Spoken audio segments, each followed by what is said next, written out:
Yes तर सुरू सुरू करूयात सर. सुरू करा. ओके. यस. वाचकपीठ प्रतिष्ठान यांच्या या सातत्यपूर्ण आणि अत्यंत महत्वाच्या कार्यक्रमामध्ये व्हिडिओ आपल्या चालू करा सगळ्यांचं ना स्वागत अभिनव आहे. सर, व्हिडिओ चालू करा. माझा व्हिडिओ आहे ना चालू सर? नाही, व्हिडिओ चालू नाही, तुमचा ऑडिओ आहे.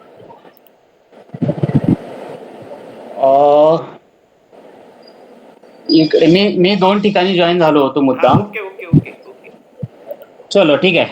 आता ठीक आहे. ओके ठीक सर. ओके ओके एकदम ओके. वाचकपीठ प्रतिष्ठानच्या संमतीने आपण हा कार्यक्रम सुरू करूयात आणि सगळ्या कवींचं मी मनपूर्वक स्वागत करतो. अत्यंत कमी वेळेमध्ये आपण सुरुवात करूयात. आपल्याला सगळ्यांना माहिती आहे की कोरोनाच्या भयावह परिस्थितीमध्ये माणसामध्ये खूप मोठं अंतर पडलं होतं. त्या अंतर भरून काढण्यासाठी आपल्याला साहित्यानं, काव्यानं आणि एकमेकाच्या भावनांनी एकत्र येणं गरजेचं होतं. आणि या गरजेपोटी एक भन्नाट कल्पना सुचली ती प्राचार्य चंद्रकांत भोसले आणि कविवर्य आमचे मित्र श्री भास्कर निर्मळ साहेब की आपण ऑनलाईन पद्धतीने कवितांवरती चर्चा करूयात. आणि या कवितांच्या चर्चेतून जी सुरुवात झाली त्याचा आज वाचकपीठ या नावाने वृक्ष बनलेला आहे, वटवृक्ष बनलेला आहे. त्या सर्व गोष्टी आपल्याला ज्ञात आहेत. याची सुरुवात 9 ऑगस्ट 2020, माझ्या कल्पनेप्रमाणे 9 ऑगस्ट क्रांतीचा दिवस आहे आणि 2020 कोरोनामध्ये ही क्रांती घडली. आणि त्या क्रांतीला तहानलेलं पाणी नावाच्या काव्यसंग्रहाने, जे आपले सचिव कवी मारुती सावंत यांच्या काव्यसंग्रहाने आपण सुरुवात केली. आणि ही सुरुवात, सातत्यपूर्ण सुरुवात, दर महिन्याला एका काव्यसंग्रहावर आपण चर्चा करतोय. आणि गेले 5.5 वर्ष होत आलेली आहेत. आणि आजचा कार्यक्रम हा 68वा आहे. याच्यामध्ये महत्वाचं आहे की कधीही खंड पडलेला नाही. या 5-5.5 वर्षाच्या काळामध्ये आपण 3 मोठी चर्चासत्र घडवून आणली. ज्या पहिल्या चर्चासत्राची सुरुवात आपण नगर या ठिकाणी प्राचार्य कौतुकराव ढाले पाटील यांच्या अध्यक्षतेखाली सुरुवात केली. आणि त्यावेळेस कवयित्री अनुराधा पाटील यांचा आता सगळ्या वह्या बुडीत खाती या काव्यसंग्रहावर चर्चा करून आपण ती चर्चासत्र जे ऑफलाईन आहे ते आपण संपन्न केलं अहमदनगर या ठिकाणी. दुसरं चर्चासत्र आपण 2024 साली छत्रपती संभाजीनगर या ठिकाणी डॉक्टर सुधीर रसाळ यांच्या अध्यक्षतेखाली आणि कवी मंगेश नारायण काळे यांच्या शून्यगड शहर या काव्यसंग्रहावर विशेष चर्चा घडवून संपन्न केले. आणि एवढ्यातच आपण नांदेड येथे प्रसिद्ध कवी भूदप वाडीकर यांच्या अध्यक्षतेखाली आपण प्रज्ञादया पवार या कवयित्रींच्या हिल्लोळ हरवून आत बाहेरचा या काव्यसंग्रहावर चर्चा घडवून आपण ऑफलाईन सुद्धा दरवर्षी याप्रमाणे मागील 3 वर्ष सातत्याने एक मोठं चर्चा जी आहे ती ऑफलाईन घडवून आणली. आणि आपण दर महिन्याला नव्या एका काव्यसंग्रहावरती ऑनलाईन भेटत आहोत. मी या वाचकपीठ संबंधाने पुढे आपण मधून बोलतच राहूया. पण आजचा हा कार्यक्रम 68वा कार्यक्रम आहे. आणि या ठिकाणी या कार्यक्रमामध्ये आपण आज बाईपण या काव्य संग्रहावरती डॉक्टर योगिता राजगर मॅडम यांच्या या काव्यसंग्रहावरती सविस्तर असं बोलणार आहोत. आपलं सर्वांचं पुन्हा एकदा मनपूर्वक स्वागत करतो. आणि प्रास्ताविकासाठी डॉक्टर संजय थोरात, जे वाचकपीठ प्रतिष्ठानचे कार्यकारिणीचे सदस्य आहेत, यांना मी विनम्रपूर्वक विनंती करतो की आपण आजच्या कार्यक्रमाचं प्रास्ताविक मांडावं. डॉक्टर संजय थोरात. धन्यवाद. अहिल्यानगर. धन्यवाद. मी संजय थोरात. वाचन संस्कृती जपावी आणि मराठी साहित्याची गोडी रुजावी यासाठी झटणाऱ्या आणि आता आपल्या अस्तित्वाचा ठोसा उमटवणाऱ्या वाचकपीठ प्रतिष्ठान आयोजित 68व्या दृक्श्राव्य काव्य चर्चेकरता आपण सर्व इथे उपस्थित आहात. आपण या चर्चेमध्ये कवयित्री योगिता राजकर मॅडम यांच्या बाईटपण या काव्य संग्रहावर चर्चा करणार आहोत. या चर्चेकरता संजीवनी पाटील मॅडम ज्या थोड्याच वेळात जॉईन होतील, वैभववाडीवरून सिंधुदुर्ग येथून आहेत. तसेच सुजाता राऊत मॅडम ठाणे येथून आपल्यासोबत उपस्थित आहेत. हे चर्चासत्र ज्यांच्या अध्यक्षतेखाली संपन्न होणार आहे असे कणकवली येथील श्री अजय कांडर सर आणि ज्यांच्या काव्य संग्रहावर आपण चर्चा घडवून आणणार आहोत त्या कवयित्री डॉक्टर योगिता राजकर मॅडम, आपण सर्वांचं वाचकपीठ प्रतिष्ठानतर्फे मी स्वागत करतो. त्याचबरोबर वाचकपीठचे सर्व सदस्य आणि इतरही चर्चासत्राला असलेले रसिक, साहित्यप्रेमी या सर्वांचं या चर्चेमध्ये हार्दिक स्वागत. आता एक प्रस्तावनेमध्ये बरेच गोष्टी सरांनी सांगितलेल्या आहेत, तर त्या मी काही रिपीट करणार नाही, पण वाचकपीठाचे उद्दिष्ट प्रामुख्याने मी इथं सांगेल, आवर्जून सांगेल.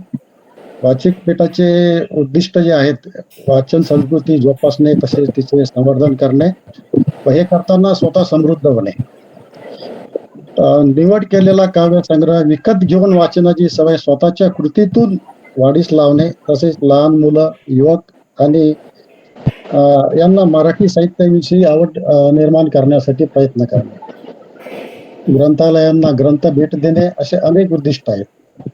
विकत घेतलेल्या काव्य संग्रहावर कवीचे मनोगत आणि मान्यवर अभ्यासकांचे विचार ऐकणे, जेणेकरून संग्रह विकत घेण्याची संस्कृती तयार होते. त्याचबरोबर उत्तम काव्य संग्रह असेल तर वाचकापर्यंत सर्वदूर पोहोचवला जातो. गेल्या 5.25 वर्षामध्ये जवळजवळ जसं सरांनी सांगितलं की 3 ऑफलाईन कार्यक्रम, 1 दिवसीय कार्यक्रम आयोजित केले, ज्यामध्ये 67 कवींचे मनोगत आणि 200 पेक्षा जास्त मान्यवर साहित्यिक समीक्षकांनी या कविता संग्रहावर आपले विचार मांडले. वाचकपीठ प्रतिष्ठान दरवर्षी वाचक मेळावा आयोजित करतो, जे आताच उल्लेख झालाय. वाचकपीठ प्रतिष्ठानचा नुकताच साजरा झालेला उपक्रम म्हणजे चालू केलेला उपक्रम म्हणजे दृक्श्राव्य दिवाळी कवितांची आतषबाजी हा कार्यक्रम पाडव्याच्या दिवशी चालू केला, ज्यामध्ये वाचकपीठच्या सदस्यांनी स्वरचित कविता अतिशय उत्साहाने सादर केल्या.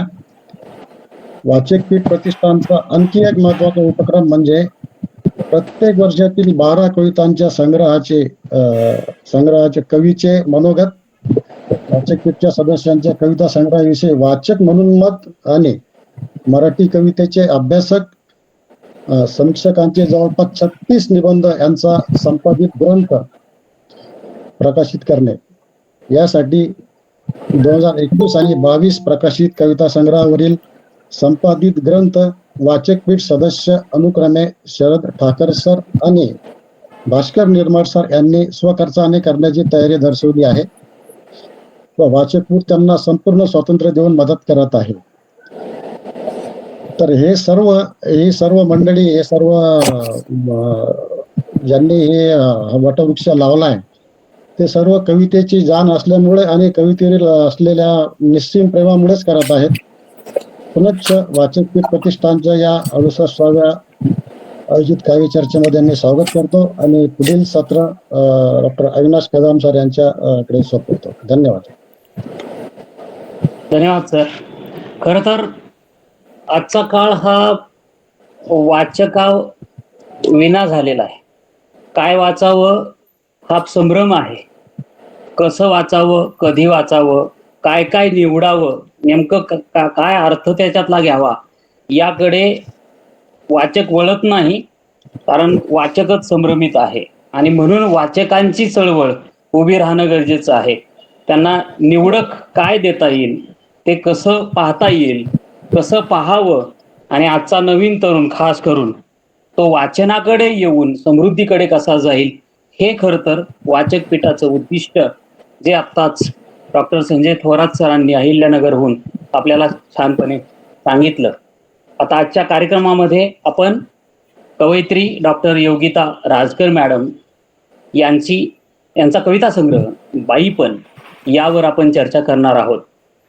या चर्चेची सुरुवात अर्थातच कवयित्री डॉक्टर योगिता राजकर मॅडम यांच्या परिचयाने, अल्प परिचयाने मी म्हणेन, कारण दीर्घ परिचय तर माझ्याकडे उपलब्ध आहे, परंतु आपला हा ऑनलाईनचा वेळ आणि या सगळ्या गोष्टी घेऊन मी थोडक्यात त्यांचा परिचय देईन. तर डॉक्टर राजकर मॅडम या वाई सातारा येथून येतात. त्यांचं SSC HSC DED BA English MA Marathi इथपर्यंतचा त्यांचा प्रवास, शैक्षणिक प्रवास, आणि पुढे जाऊन त्यांनी मराठी विषयामधून, साहित्यामधून PhDचं शिक्षण पूर्ण केलं. आपल्या देशामध्ये सगळ्यात उच्च जी डिग्री मानली जाते, जिला महत्व आहे, संशोधनाचा एक पाया आहे, अशा डिग्रींनी त्यांनी शिक्षणाचा प्रवास पूर्ण केलेला दिसून येतो. कविता, साहित्य व बालसाहित्य, ललित इत्यादी साहित्य प्रकारांमध्ये त्या अत्यंत व्यवस्थित लिहितात, चांगलं लिहितात. लोकांना आवडेल, रुचेल, भावेल आणि मनाचा वेध घेईल अशा पद्धतीचं लेखन आजपर्यंत त्यांचं पाहता दिसून येतं. नियतकालिका असतील किंवा वृत्तपत्र असतील, या दैनंदिन किंवा नेहमीच्या लेखन प्रकारामध्ये सुद्धा त्या उत्स्फूर्तपणे लिहितात. त्यांनी आतापर्यंत चैत्र चाहूल, त्यानंतर बाईपण आणि मंतरधून असे 3 कविता संग्रह 2020, 24 आणि 25 ला अनुक्रमे प्रसिद्ध केलेले आहेत. तर असे 3 काव्यसंग्रह ज्यांच्या नावावरती आहेत त्या आजच्या कवयित्री आहेत. यापैकी चैत्र चाहूल या त्यांच्या पहिल्या 2020च्या कविता संग्रहाला एकूण 3 पुरस्कार कोल्हापूर, मंचर आणि फलटण येथून वेगवेगळ्या महत्वाच्या 3 संस्थांनी पुरस्कार दिलेले आहेत. आजचा जो काव्यसंग्रह आहे बाईपण, याला सुद्धा कविवर्य नारायण सुर्वे यांच्या नावाचा स्मृती पुरस्कार आणि कोल्हापूर विद्यापीठाकडून, नरेंद्र विद्यापीठ कोल्हापूर यांच्याकडून डॉक्टर देशपांडे उत्कृष्ट काव्यसंग्रह पुरस्कार अलीकडे 2025 ला जून मध्ये त्यांना मिळालेला दिसून येतोय. यामध्ये अनेक, या सगळ्या वाटचालीमध्ये त्यांच्या लेखनासाठी आजवर अनेक प्रकारचे पुरस्कार त्यांच्या नावावरती नोंद झालेले आहेत. गुणवंत शिक्षक पुरस्कार पुणे येथील एका संस्थेचा असेल, किंवा महाराष्ट्र राज्य शैक्षणिक संशोधन व प्रशिक्षण परिषदेकडून त्यांना शोध निबंध संबंधीचा पुरस्कार असेल, महाबळेश्वर येथून आदर्श शिक्षक पुरस्कार असेल, सावित्रीबाई फुले आदर्श पुरस्कार वाईच्या संस्थेकडून मिळालेला आहे. तर अशी पुरस्कारांची यादी आपल्याला दिसून येते. याचबरोबर त्यांच्या नावे राष्ट्रशिल्पकार पुरस्कार, रोटरी क्लब पाचगणी यांच्याकडून मिळालेला पुरस्कार आहे. आणि याचबरोबर मनामनावरती राज्य जे मिळालेलं आहे, हेही मोठे पुरस्कार त्यांच्या नावावरती आपल्याला दिसून येतील. त्यांनी काही संपादित काव्य ग्रंथही संपादनामध्ये सहभाग घेतलाय. असं हे व्यासंगी व्यक्तिमत्व की ज्यांनी आजचा आपल्या समोर ठेवलेला काव्यसंग्रह आहे बाईपण, हा अलीकडेच 2024 ला प्रकाशित केलेला आहे. तर अशा या अल्पपरिचयानंतर मी कवयित्री डॉक्टर योगिता राजकर मॅडम यांना विनंती करतो की त्यांनी आजच्या काव्यसंग्रहामधील निवडक 2 कविता सादर करून आपलं मनोगत आमच्या पुढे ठेवावं.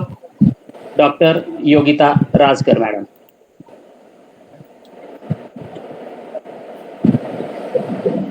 नमस्कार, आवाज येतोय? हो, आवाज येतो.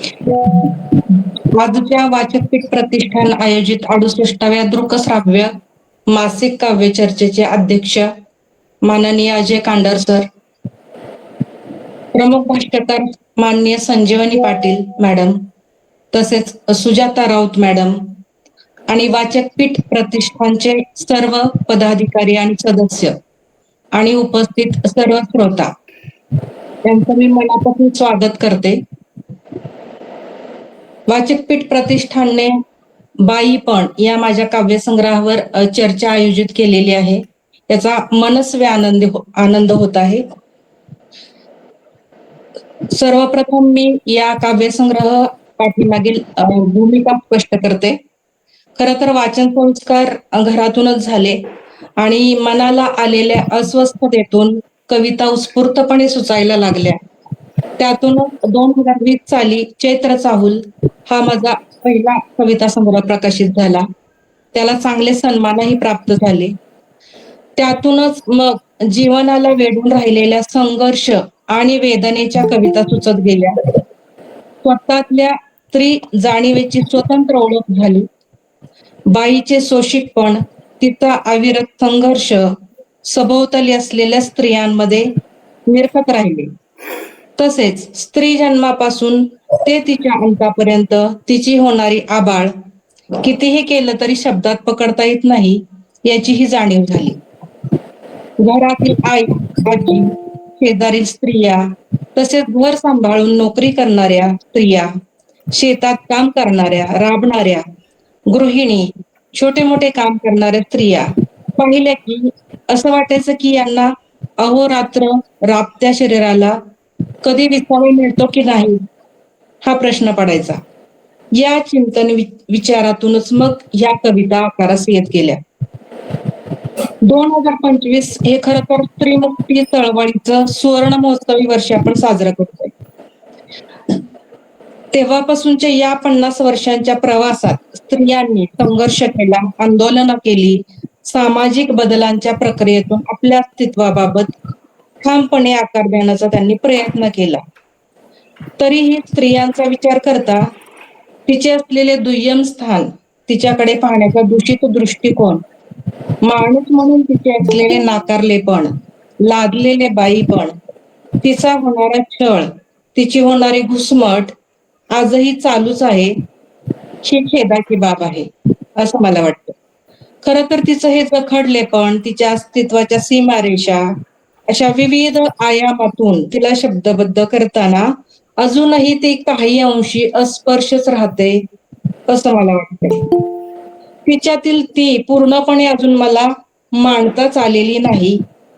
त्यातूनच थोडंफार का होईना मांडण्याचा प्रयत्न मी बाई पण या काव्यातून कवितेतून केले आहे. या अस्वस्थतेतून लिहिल्या गेलेल्या कविता ज्येष्ठ कवी अजय कांडर सर यांना वाचण्यासाठी दिल्या असता त्यांना त्या आवडल्या आणि सृजन प्रकाशन मुंबई यांच्याकडून हा कविता संग्रह प्रकाशित करण्यात आला. ज्येष्ठ साहित्यिका इंदुमती जोंधळे मॅडम यांनी अतिशय प्रेमानं अभ्यासपूर्ण पाठराखण दिली.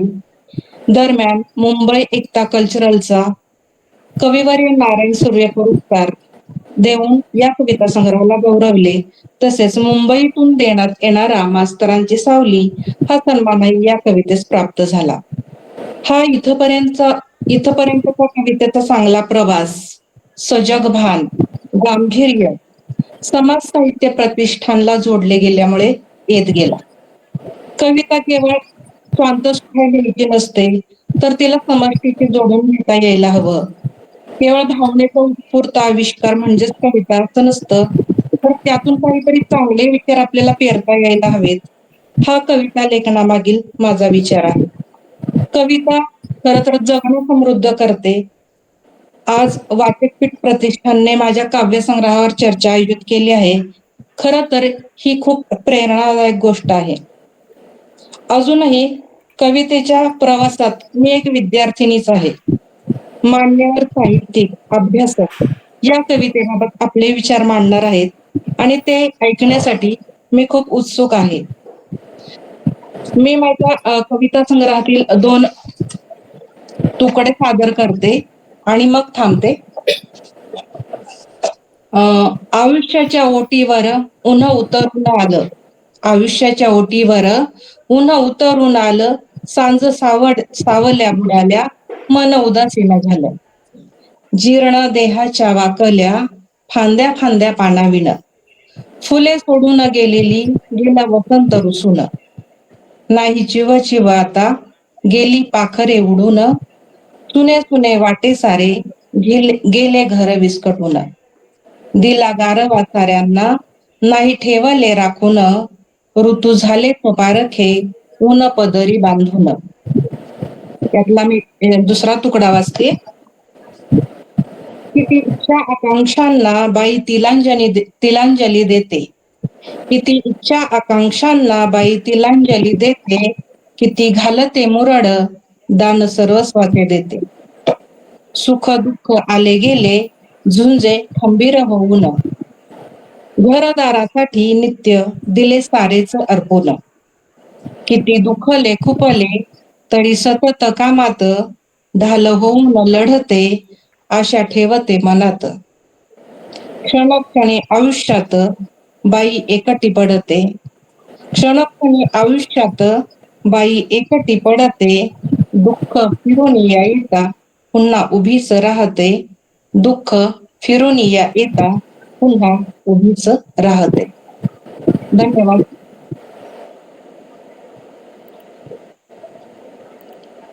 येस, धन्यवाद. धन्यवाद मॅडम. खरं तर खूप मार्मिक आणि असे घन अशा 2 रचना आपण सादर करून काव्यरचनाच्या निर्मिती मागची भूमिका आणि मिळालेली शाबासकी, बोललेले कौतुकाचे शब्द, या सर्व गोष्टींचं वर्णन आपण केलेलं आहे.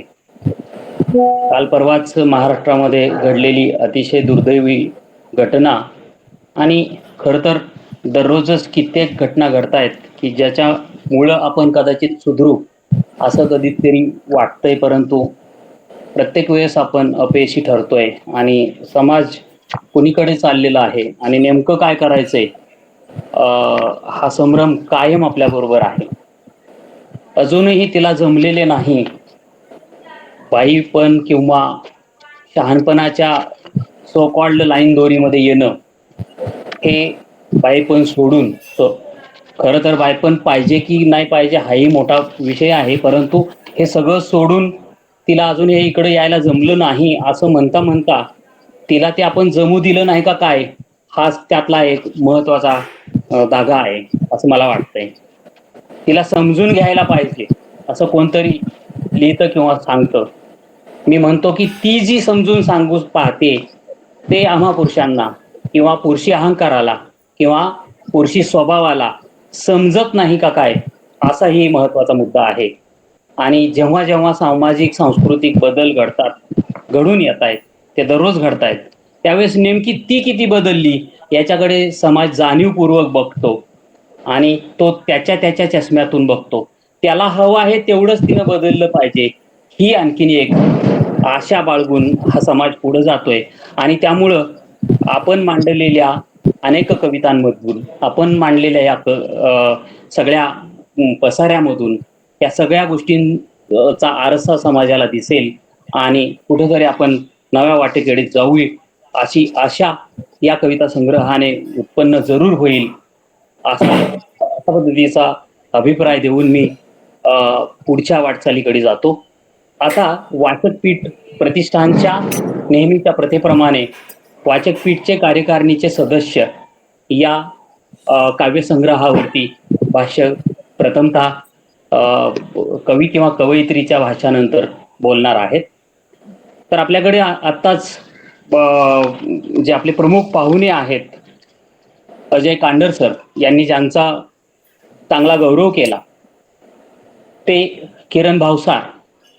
भूक आणि व्यवस्थेपुढे गुडघे न टेकता कष्ट आणि जोखीम खांद्यावर पेलून परिस्थितीशी झुंजणाऱ्या हरेक कष्टकऱ्याला ज्यांनी आपला काव्यसंग्रह अर्पण केला, घामाचे संदर्भ नावाचा, त्या काव्यसंग्रहाचे कवी किरण भावसार यांना मी विनंती करतो की त्यांनी या काव्यसंग्रहावर आपलं भाष्य मांडावं.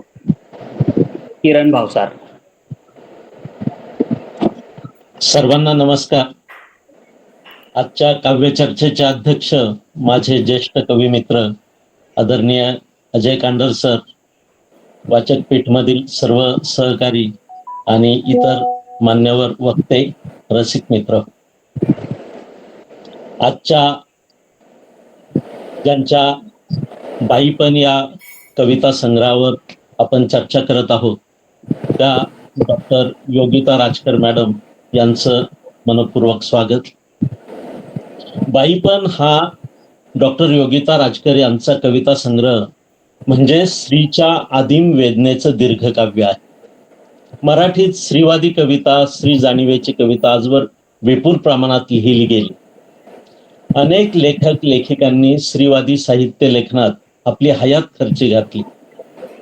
बाईच्या वाट्याला येणारं नाकारलेपण, दुय्यमत्व, परावलंबित्व, भोग्य वस्तू म्हणून तिच्याकडे पाहणं, अबला म्हणून हिणवणं, समानता नाकारणं, वात्सल्य, माया, ममता, प्रेम, सोशिकता, त्याग या तिच्या अंगभूत गुणांचा गैरफायदा घेणारी पितृसत्ताक कुटुंब पद्धती या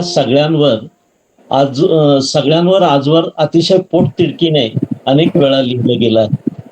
बाईपणाच्या वेदनांची ही सल वाचकांपुढे उलगडून दाखवण्यासाठी डॉक्टर योगिता राजकर यांनी दीर्घकाव्याचा आधार घेतला आहे. बाईपण हे दीर्घकाव्य सृजन प्रकाशन मुंबईचे विजय जाधव यांनी अतिशय सुबकरित्या पुस्तक रूपात आणलं आहे. 54 पानांच्या या छोटेखानी पुस्तकाला मनोगत अथवा प्रस्तावनाही नाही. मात्र प्रसिद्ध चित्रकार कवी प्रमोद कुमार आनेराव यांचं समर्पक बोलकं मुखपृष्ठ बाईपणाची वेदना अतिशय कलात्मकरित्या मांडतं. ज्येष्ठ साहित्यिका इंदुमती जोंधळे या पुस्तकाची केलेली पाठराखण ही सुद्धा पुस्तकाची आणखी एक जमेची बाजू ठरते. अगदी मोजक्या शब्दात जोंधळे यांनी पुस्तकाचे सारसूत्र आपल्या वाचकांसमोर मांडले आहे. बाईपण हे दीर्घकाव्य म्हणून जरी या पुस्तकात आलं असलं तरी हिंदीतील मुक्तक किंवा चतुष्पदिया या कवितेच्या फॉर्मशी मिळता जुळता फॉर्म कवयित्रीने आपल्या लेखनासाठी निवडला आहे. हे संपूर्ण दीर्घकाव्य अष्टाक्षरी प्रकारात असून कवितेची लय कुठेही बिघडत नाही. वाचकाने पुस्तक हाती घेतल्यानंतर तो त्याच्यात गुंतत जातो. कवितेतील शब्दागणिक वाचकाला भाव कातर करण्याची ताकद कवयित्रीच्या शब्दांमध्ये असल्याचं जाणवत राहतं. वाचक स्त्री अथवा पुरुष कुणीही असो त्याच्या काळजाला धडका देण्याची ताकद आणि आशय संपृक्तता या कवितेत दिसून येते. स्त्री जन्माचे पांग फेडणारी ही कविता लिहिताना कवयित्री संपूर्ण स्त्री जातीच्या मागे आपल्या लेखणीची ढाल घेऊन उभी राहते. स्त्रीपणाची असली तरी ही कविता स्त्रीचं जगणं भोगणं म्हणत राहते. ती कुठेही आक्रस्ताळी होताना दिसत नाही, ती लढाऊ होत नाही. पण स्त्री देखील एक माणूस आहे, तिलाही माणूस म्हणून जगण्याचा तितकाच अधिकार आहे. तो हिरावला जाऊ नये. प्रत्येकाने बाईचं माणूसपण स्वीकारावं ही कवयित्रीची कविता लिहिण्यामागची निखळ भावना त्यातून व्यक्त होते. आपल्या अर्पण पत्रिकेतच बाईचं माणूसपण स्वीकारणाऱ्या सर्वांना कवयित्रीने हे दीर्घकाव्य अर्पण केलं आहे. अष्टाक्षरी स्वरूपातील या दीर्घकाव्यात 4-4 ओळींची एकूण 204 कडवी आहेत. म्हटलं तर प्रत्येक कडवं ही स्वतंत्र कविता आहे. सलगपणे वाचताना आपल्याला दीर्घकाव्य वाचल्याची अनुभूती येत असली तरी कुठल्याही पानावरचं कुठलंही कडवं काढून वाचलं तरीही एक स्वतंत्र संपूर्ण विचार त्यातून वाचकाला मिळतो. एक कडवं हे संपूर्ण कविता वाचल्याचा आनंद देतं. हे या कवितेचं मोठंच वैशिष्ट्य म्हणावं लागेल. समीक्षेच्या दृष्टीने म्हटलं तरी एकेका कडव्याची स्वतंत्ररित्या समीक्षा होऊ शकते. ज्ञानेश्वरीच्या बाबतीत असं म्हटलं जातं की एकतरी ओवी अनुभवावी. तसंच या संग्रहातील कुठलंही कडवं वाचलं तरी वाचकाला ते बाईपणाच्या आदिम वेदनेशी, आईपणाच्या नाळेशी जोडल्याशिवाय राहत. ही कविता बाईपणाच्या वेदना मांडत असली तरी काव्य सौंदर्याच्या दृष्टीने पाहत असताना ती अभिजात मराठी भाषेचे शब्द सामर्थ्य वाढवताना दिसते. कवितेत केवळ 3 ठिकाणी इंग्रजी शब्द आले आहेत. ओयासिस हा शब्द 2 वेळा तर फिनिक्स हा शब्द 1 वेळा आला आहे. हे शब्द जर कदाचित आले नसते तर संपूर्णपणे मराठी शब्द असलेला हा कविता संग्रह म्हणून त्याची आपल्याला दखल घ्यावी लागली असती. आणि केवळ 1-2 ठिकाणी हिंदी शब्द आलेले आहेत, ते म्हणजे जिंदगी आणि रुखे सुखे. अशा प्रकारे संपूर्ण 99% मराठी शब्द असलेला हा मराठीत मी वाचलेला माझ्या माहितीप्रमाणे कदाचित पहिला कविता संग्रह आहे. अनेक ठिकाणी कवयित्रीने नवीन मराठी शब्द घडवण्याचाही प्रयत्न केलेला दिसतो. त्या संग्रहातील मला आवडलेला मनराई हा शब्द अतिशय भावला. निखाऱ्याची अंकलिपी सारखी प्रतिमा या कविता संग्रहाला एक वेगळीच उंची प्राप्त करून देते. वाहे डोळ्यातून पाणी करी मोकळे मनास, नदीपाशी बोलून या बाई राखते जीवास. आपल्या या पहिल्याच कडव्याने या दीर्घ कवितेची सुरुवात होते. आजच्या आपल्या काव्य चर्चेचे अध्यक्ष कवी अजय कांडत यांच्या पाण्याशी बोलणाऱ्या बाया या कवितेची आठवण करून देणाऱ्या या ओळी आहेत. समकालीन कवितेत पातीवरल्या बाया किंवा प्राचीन वंशावळीच्या प्राचीन सरीतून या देखील श्री जाणिवेच्या ताकदीने आलेल्या कविता आहेत, कविता संग्रह आहेत. त्यांचीही या ठिकाणी आठवण आल्याशिवाय राहत नाही. पाण्याला जाणाऱ्या बाया नदी हेच आपलं माहेर, त्यांना नदी हेच आपलं माहेर वाटते. नदी हीच आपली आई वाटते. आपले सुखदुःख मांडण्यासाठी नदी इतकं प्रेमाचं त्यांना सासरच्या गावात कुणीही वाटत नाही. नदीजवळ मन मोकळं करून बाई आपलं दुःख हलकं करते. स्त्रीची वेदना व्यथा ही पूर्वापार चालत असली तरी समकालीन स्त्रियांची दुःख मात्र वेगळी आहेत. नदीवर पाण्याला जाणाऱ्या, धुणं धुवायला जाणाऱ्या बायांची संख्या आता कमालीची कमी झालेली आहे.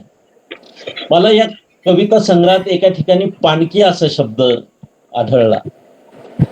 तो शब्द स्त्रीच्या बाबतीत वापरणं हे या कवितेचं आणखी एक बलस्थान आहे. एरवी आपण पाणके किंवा पाणी वाहणारा हेला किंवा पखालीतून पाणी वाहणं किंवा कावडीने पाणी वाहणारे पाणके पूर्वीच्या काळी खूप असायचे, विशेषतः ग्रामीण भागात. मात्र पाणकी या शब्दातून केवळ पाणी वाहण्यासाठी जिचा जन्म वाया जातोय असं स्त्रीचं चित्रण त्या केवळ एका शब्दातून येतं. मला आधी वाटलं होतं की पाणकी हा शब्द काही टायपिंग मिस्टेक वगैरे आहे का, परंतु नंतर जेव्हा त्याचा गर्भित अर्थ लक्षात आला तेव्हा एखादं खटल्याचं घर असतं आणि तिथे काही स्त्रियांवर स्वयंपाकाची जबाबदारी असते, काहींवर धुनी भांड्याची जबाबदारी असते, तर एखाद्या स्त्रीवर केवळ दिवसभर पाणी वाहण्याची जबाबदारी असायची. या संपूर्ण कवितांकडे पाहताना मला असं लक्षात येतं की या कवितांचा कालखंड, त्यातील स्त्रियांचा कालखंड हा साधारण 70 ते 90 किंवा 2000 या काळातला असावा. माझ्या बालपणी मी जे स्त्रियांचं, ग्रामीण भागातील स्त्रियांचं चित्र पाहिलं आहे, त्यांच्या व्यथा वेदना पाहिल्या आहेत, जवळून अनुभवलेल्या आहेत. त्यांना अगदी चहा साखर सुद्धा कुलपात पेटीत बंद असायच्या आणि मग सासूबाई जेव्हा त्या काढून देईल तेव्हाच त्यांना कोणाला चहा करता यायचा किंवा चहा करून पिता यायचा. इतकी स्त्रीनेच स्त्रीचा केलेला सासूरवासही पूर्वीच्या काळात आपण खूप वेळा पाहिलेला, अनुभवलेला आहे. आणि हे सर्व व्यथा वेदना ही कविता आपल्याला त्यांच्याशी, त्यांच्या जवळ घेऊन जाते. आपल्याही आई, आजी, मावशा त्या काळात आपण प्रत्येकाने हे अनुभवलेलं असावं, त्यामुळे ही कविता मनात घर करत राहते.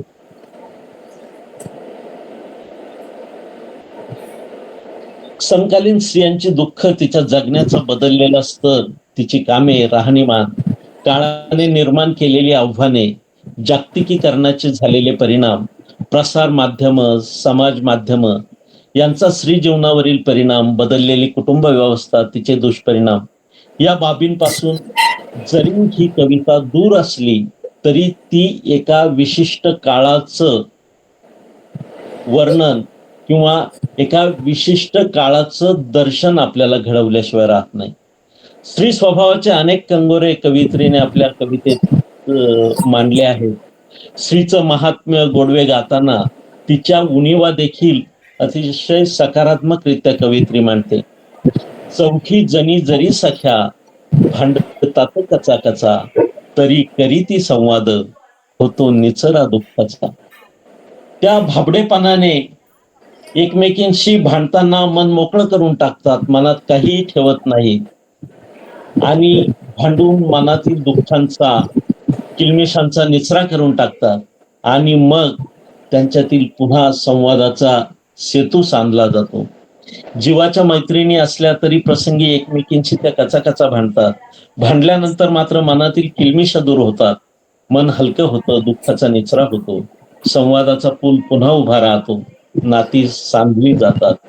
एका कडव्यात कवयित्री पापणकूस असा अतिशय सुंदर शब्द घडवते.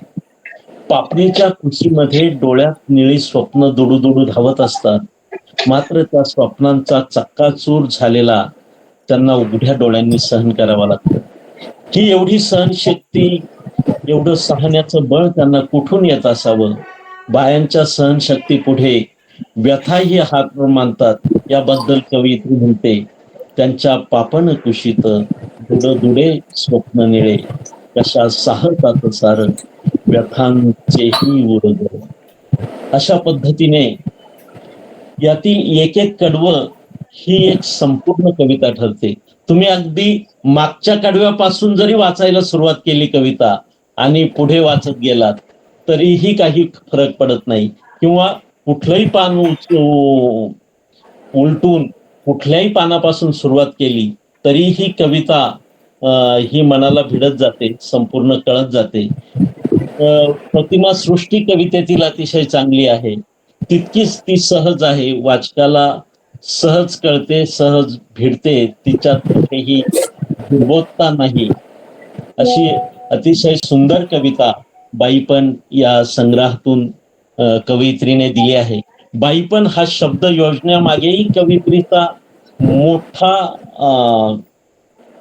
मोठं काम त्यांनी केलं आहे. म्हणजे कारण ही कविता ग्रामीण भागाच्या स्त्रीच्या व्यथा वेदनांबद्दल बोलते. जर ती नागर म्हणजे महिलांविषयी ती बोलत नाही, ती नारीविषयी बोलत नाही, तर ती ग्रामीण भागातल्या ज्या बाया असतात, आपण त्यांना महिला नाही म्हणत, आपण बायाच म्हणतो त्यांना, तर त्यांच्याबद्दल बोलताना बाईपण हा खास शब्द कवयित्रीने योजला आहे आणि त्यामुळे शीर्षक देखील अतिशय समर्पक आहे असं मला म्हणावं वाटतं. या संपूर्ण 204 कडव्यांमध्ये फक्त एका कडव्यामध्ये यमक निसटलेला आहे. एरवी सर्व कडवी अतिशय उत्तम आहेत, कुठेही उणीव काढावी असं कवितेत काहीही आढळत नाही. कवयित्री या पुढील काळात शहरी नागरी भागातील महिलांच्याही समस्या तितक्याच जोरकसपणे आपल्या कवितातून मांडेल असा मला विश्वास वाटतो. त्यांच्या पुढील लेखनाला खूप खूप शुभेच्छा देतो आणि थांबतो. धन्यवाद. धन्यवाद सर.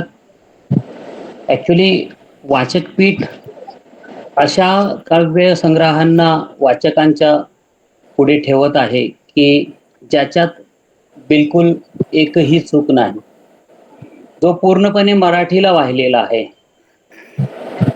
वाचकपीठ प्रतिष्ठान हे निवडक साहित्य कलाप्रकार वाचकांना देणार आहे की ज्याने वाचन संस्कृती मजबूत होईल. खर तर हा उद्देश घेऊन वाचकपीठ वाढीस येत आहे आणि त्याचं आजचं हे आपलं विवेचन की बाईपण हा जो काव्यसंग्रह आहे आदरणीय डॉक्टर योगिता राजकर मॅडम यांनी लिहिलेला, हा त्या तोडीस तोड असलेला काव्यसंग्रह असल्याबद्दलची आपली भावना आपण इथं व्यक्त केलेली आहे.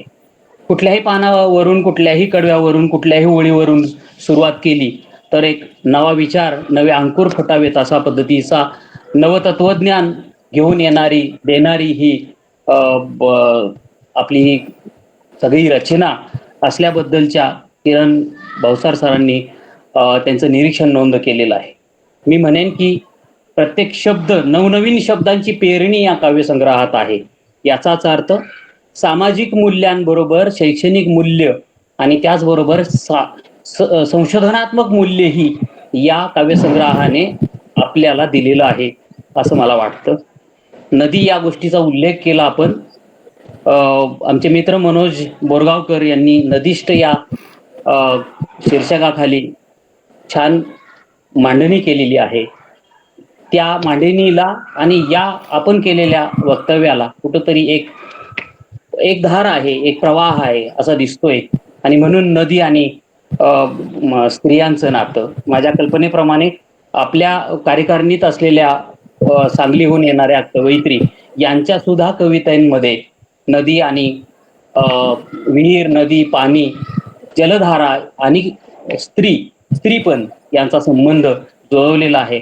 आजचा हा कविता संग्रह अत्यंत योग्य आणि चांगला असल्याबद्दलच्या आपल्या भावना आणि आपण केलेलं वक्तव्य अत्यंत सुंदर मांडणी त्याबद्दल मी पुन्हा एकदा आपले आभार व्यक्त करतो. आपल्या प्रथेप्रमाणे वाचकपीठच्या वर प्रेम करणारे प्रथित यश असे कवी, साहित्यिक, समीक्षक आपण निवडलेल्या काव्यसंग्रहावरती भाष्य करतात. आपल्याबरोबर आज प्रमुख अतिथींमध्ये 2 अतिथी आपल्याला लाभलेले आहेत. एक आहेत संजीवनी पाटील मॅडम आणि दुसरे आहेत सुजाता राऊत मॅडम. प्रथमतः मी संजीवनी पाटील मॅडम यांना विनंती करणार आहे. तत्पूर्वी त्यांचा अल्प हा परिचय. आनंदीबाई महाविद्यालय वैभववाडी इथं प्राध्यापक म्हणून काम करणाऱ्या संजीवनी पाटील या अनेक विविध अशा चर्चासत्र, कार्यशाळा, निबंध लेखन, काव्यलेखन, दैनंदिन लेखन यामध्ये उत्स्फूर्तपणे सहभागी होतात आणि त्याला चालना देतात. त्याच्यामध्ये वृद्धी कशी होईल याकडे त्या लक्ष देतात आणि स्वतःचं लेखन मांडतात. साहित्य व संस्कृती संबंधीच्या अनेक कार्यक्रमांचे सूत्रसंचालन त्या करतात. सांस्कृतिक कार्यक्रमांचं परीक्षण हा त्यांचा एक महत्वाचा आणि आवडीचा विषय ठरलेला दिसून येतो. समाज साहित्य प्रतिष्ठान या संस्थेचे त्या सदस्य आहेत. नारी शक्ती पुरस्कार आणि सिंधुदुर्गाची नवी कविता अशा पद्धतीचा संपादित पुस्तकं त्यांच्या नावावरती नोंद झालेल्या आहेत. या आजच्या दृकश्राव्य महाचर्चेमध्ये, मासिक चर्चेमध्ये मी त्यांचं प्रथमतः स्वागत करतो आणि मी त्यांना विनंती करतो की आपण प्रमुख अतिथी या नात्याने या काव्यसंग्रहावर आपलं भाष्य मांडावं. मी विनंती करतो प्राध्यापिका संजीवनी पाटील मॅडम.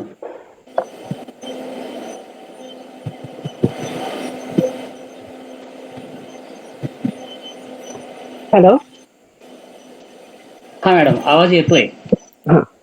धन्यवाद सर.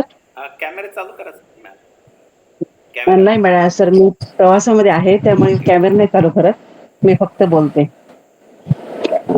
तुम्ही या ठिकाणी मला संधी दिली त्याबद्दल तुमचे पहिल्यांदा मी आभार मानते. आणि मी असं म्हणेन की ज्या काळामध्ये सगळं जग थांबलं होतं तिथूनच तुम्ही नवी वाट सुरू केली आणि ती वाट अजूनही तुम्ही अतिशय यशस्वीपणे चालू ठेवलेली आहात. त्याचा हा 68वा कार्यक्रम या ठिकाणी संपन्न होतोय. त्यामुळे तुम्हा सर्वांचं या ठिकाणी प्रथम खूप खूप अभिनंदन आणि तुमच्या सगळ्यांसाठी खूप शुभेच्छा.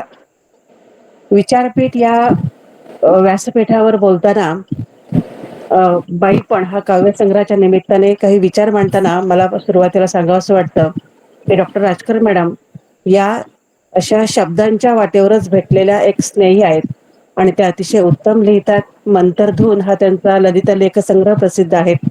आमच्याशी त्या साहित्य समाज प्रतिष्ठानच्या माध्यमातून जोडल्या गेलेल्या आहेत. आमचे मार्गदर्शक माननीय अजय कांडळ सर पण या ठिकाणी उपस्थित आहेत. तर त्यांचं एकूणच मार्गदर्शन आमच्यासाठी खूप लाख मोलाचं असतं आणि म्हणून आम्ही सगळे लोक या शब्दांच्या वाटेवर चालतो आणि त्याचाच आजचा एक भाग या ठिकाणी संपन्न होत आहे.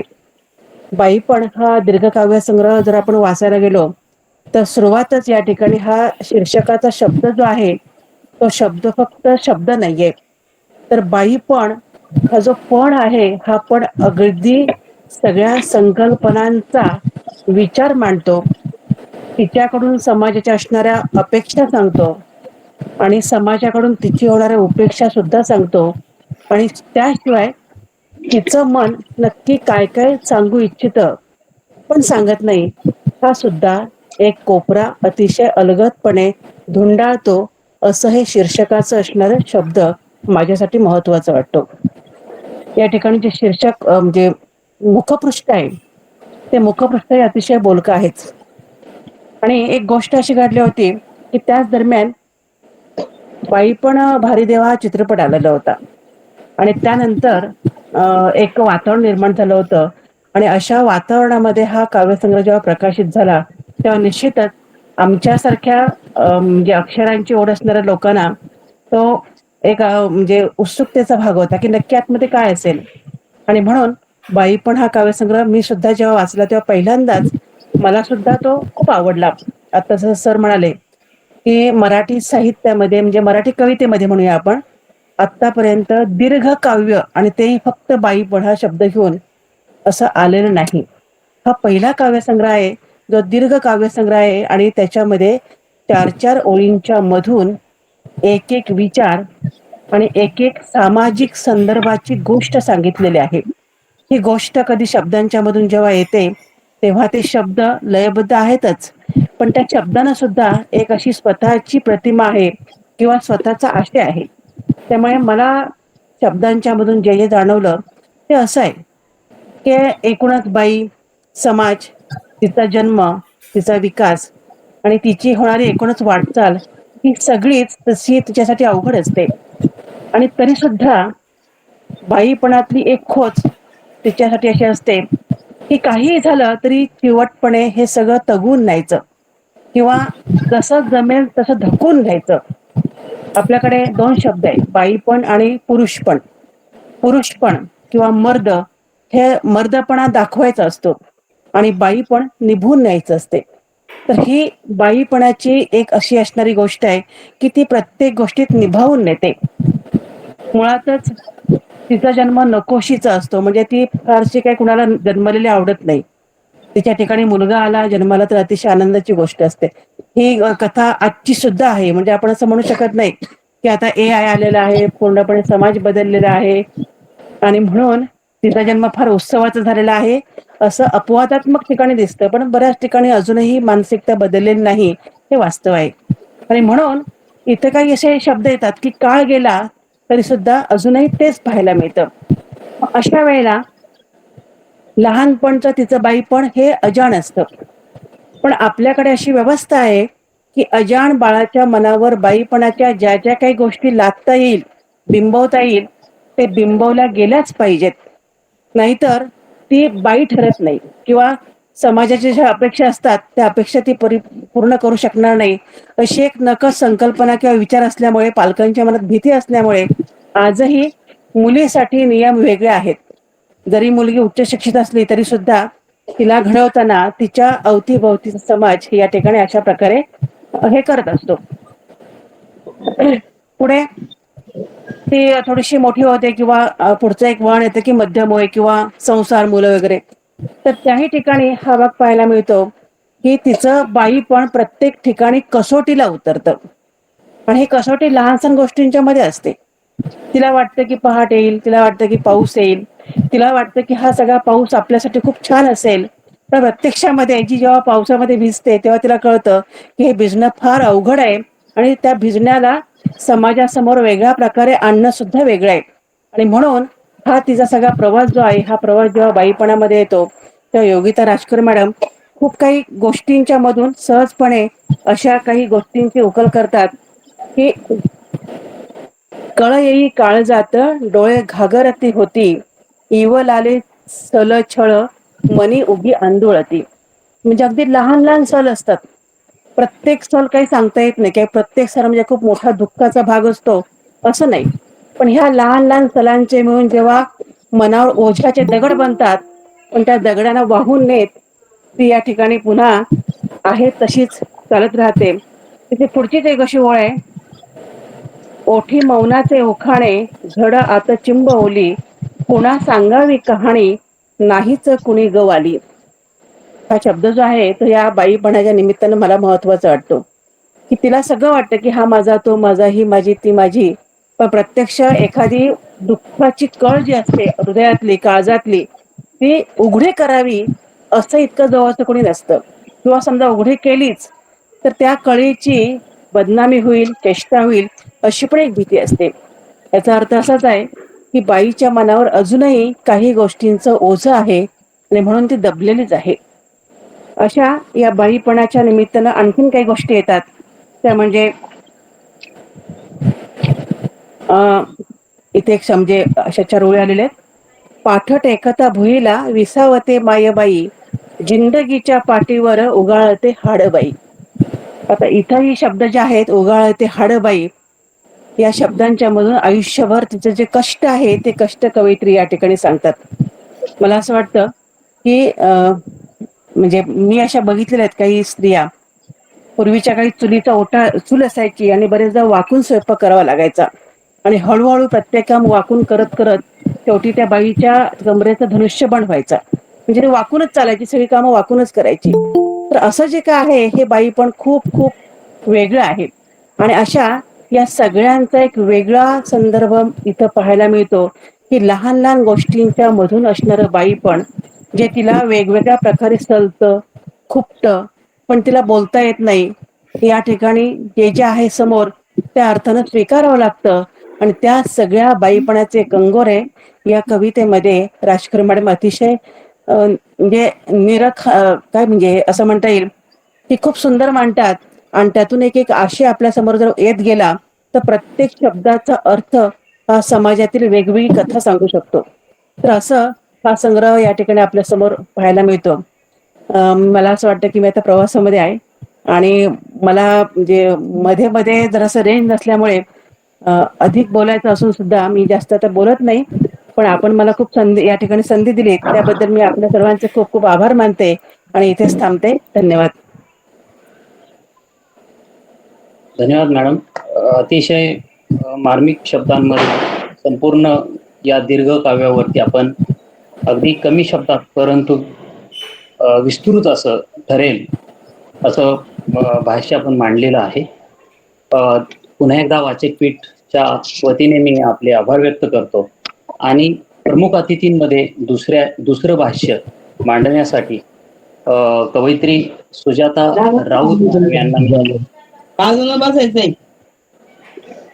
कोणाकडे माईक चालू आहे तेवढा बंद करा. तर मी सुजाता राऊत मॅडम यांना विनंती करणार आहे. तत्पूर्वी त्यांच्याबद्दल अल्पसा त्यांचा जो परिचय आहे.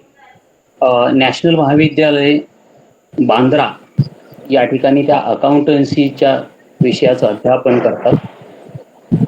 त्यांचं M.Com, MA आणि BEd असं शिक्षण पूर्ण झालेलं आहे.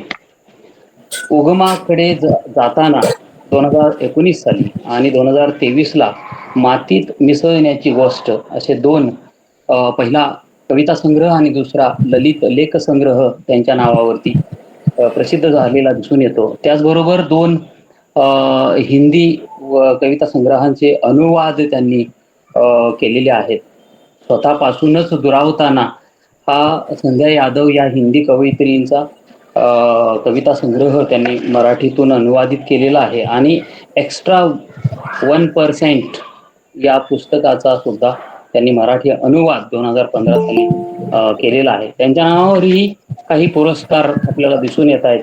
वसंत सावंत काव्य पुरस्कार, आपटे काव्य मंदिर इचलकरंजीचा उत्कृष्ट ललित लेख संग्रह पुरस्कार, महाराष्ट्र साहित्य परिषद पिंपरी चिंचवड यांचा ललित गद्य पुरस्कार त्यांच्या नावे आहे. अग्रणी प्रतिष्ठानचा उत्कृष्ट कविता संग्रहाचा पुरस्कार, त्याचबरोबर सर्वोत्तम ललित लेख संग्रहाचा पुरस्कार त्यांच्या नावावरती आहे. कविता संग्रहास मोहिनीराज पुरस्कार आणि नारायण सुर्वे पुरस्कार असे अनेक पुरस्कार त्यांच्या नावावरती आजपर्यंत दिसून येत आहेत. कविता, ललित लेखन, समीक्षा व कथा लेखन या पद्धतीचं लेखन त्या चौफेर अशा लिहित आहेत. मासिके असतील, दिवाळी अंक असतील, वर्तमानपत्र असतील किंवा स्वतंत्र ग्रंथ किंवा काव्यसंग्रह या माध्यमातून त्यांचं हे सर्व साहित्य प्रकाशित होत आहे. आकाशवाणी सारख्या माध्यमांवरती त्या कविता वाचन करत आहेत आणि लोकांपर्यंत आपला विषय पोहोचवत आहेत. तर मी सुजाता राऊत मॅडम यांना विनंती करतो की आपणही या बाईपण या काव्यसंग्रहावर आपले विचार व्यक्त करावे. सुजाता राऊत मॅडम. नमस्कार. वाचनपीठच्या 68व्या वाचक चर्चेचे सन्माननीय अध्यक्ष कवी अजय कांडणकर, डॉक्टर योगिता राजकर मॅडम, भास्कर निर्मळ सर, वाचकपीठचे सर्व सन्माननीय सदस्य. मॅडम थोडा आवाज वाढवा किंवा तुमचा माईक जवळ घ्या. आवाज थोडा. ओके, आता येतोय का? आता येतोय. सर्वांना नमस्कार. आणि वाचक पीठाचा हा जो उपक्रम आहे चांगल्या कवितेविषयी उत्तम चर्चा करण्याचा, त्यामध्ये आज सहभागी होता येत आहे ही माझ्यासाठी खूप आनंदाची गोष्ट आहे. आधीच्या दोनही वक्त्यांनी इतकी उत्तम मांडणी केली आहे आणि त्याच्यावर उत्तम भाष्य केलेलं आहे, पण त्यामुळे काही गोष्टींची थोडीशी पुनरावृत्ती होऊ शकते. पण मला या संग्रहाविषयी जे काही वाटतं, जाणवतात त्या काही गोष्टी मी इथे मांडते. आशय, अभिव्यक्ती आणि रचना या तीनही पातळ्यांवर अतिशय सरसपणे उतरणारा हा दीर्घ कविता संग्रह आहे योगिता राजकर यांचा बाईपण. मुळात त्या संग्रहाचं नावच किती वैशिष्ट्यपूर्ण आहे आणि त्याबद्दल आधी आपण चर्चा केलेलीच आहे की स्त्री जाणीवा व्यक्त करणारा हा संग्रह आहे, दीर्घ रचनाबंध असणारा आहे आणि मूलतः ग्रामीण स्त्रीचं चित्र जरी मांडतो असं म्हटलं तरी त्यात एक बाईपणाचा एक सूक्ष्म धागा या कविता संग्रहामध्ये अतिशय सुंदर रीतीने व्यक्त झालेला आहे. आजच्या काळापर्यंत स्त्री संवेदना अतिशय ठळकपणे मांडणारे, व्यक्त करणारे अनेक कवयित्रींचे संग्रह आपण पाहतो. मुळात स्त्रियांची कविता किंवा स्त्री विशिष्ट अनुभव याकडे आपण वेगळ्या दृष्टीने पाहायचं असतं का? समीक्षक विलास खोले या बाबतीत असं म्हणतात की स्त्री ही रूढ अर्थाने मानव जातीच्या संस्कृतीची जशी वाटेकरी असते तशीच तिची स्वतःची अशी स्त्री संस्कृती असते. या संस्कृतीचा एक भाग हा सर्वसामान्य संस्कृतीपासून वेगळा राहतो, तो अलिप्त राहतो, त्याला वाईल्ड झोन असं म्हणतात. आणि स्त्रीची कला निर्मिती ही या वाईल्ड झोन मधून होते, कारण हे एक अतिवैयक्तिक असं मंडल असतं ज्यामध्ये तिचं स्त्रीत्व दडलेलं आहे आणि तिच्या निर्मितीत त्यातून अस्सलपणा येत असतो.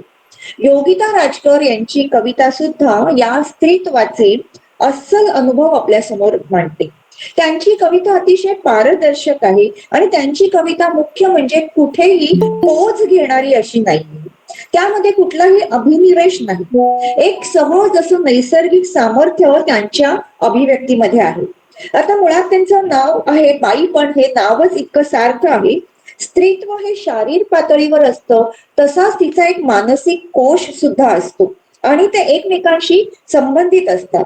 आता समकाळात असं अनेक कवयित्री लिहिताना दिसतात, आपल्याला याचा वेध घेताना दिसतात, पण काही ठिकाणी असं दिसतं की एक जाणीवपूर्वक स्त्रीवादी भूमिका घेऊन अनेक वेळा कविता लिहिली जाते आणि मग कधी कधी त्याला एक प्रचारकी स्वरूप येतो. एक स्त्री वास्तव मांडताना फक्त प्रश्न मांडले जाण्याचा एक धोका निर्माण होतो आणि मग ती कविता कधी कधी आतल्या गाभ्याला स्पर्श करू शकत नाही, असंही होऊ शकतं. किंबहुना शारीर पातळीवरच्या अनुभवांना खूप प्राधान्य देणाऱ्याही कविता आज आपण पाहतो, त्यांना ते अधोरेखित करतात.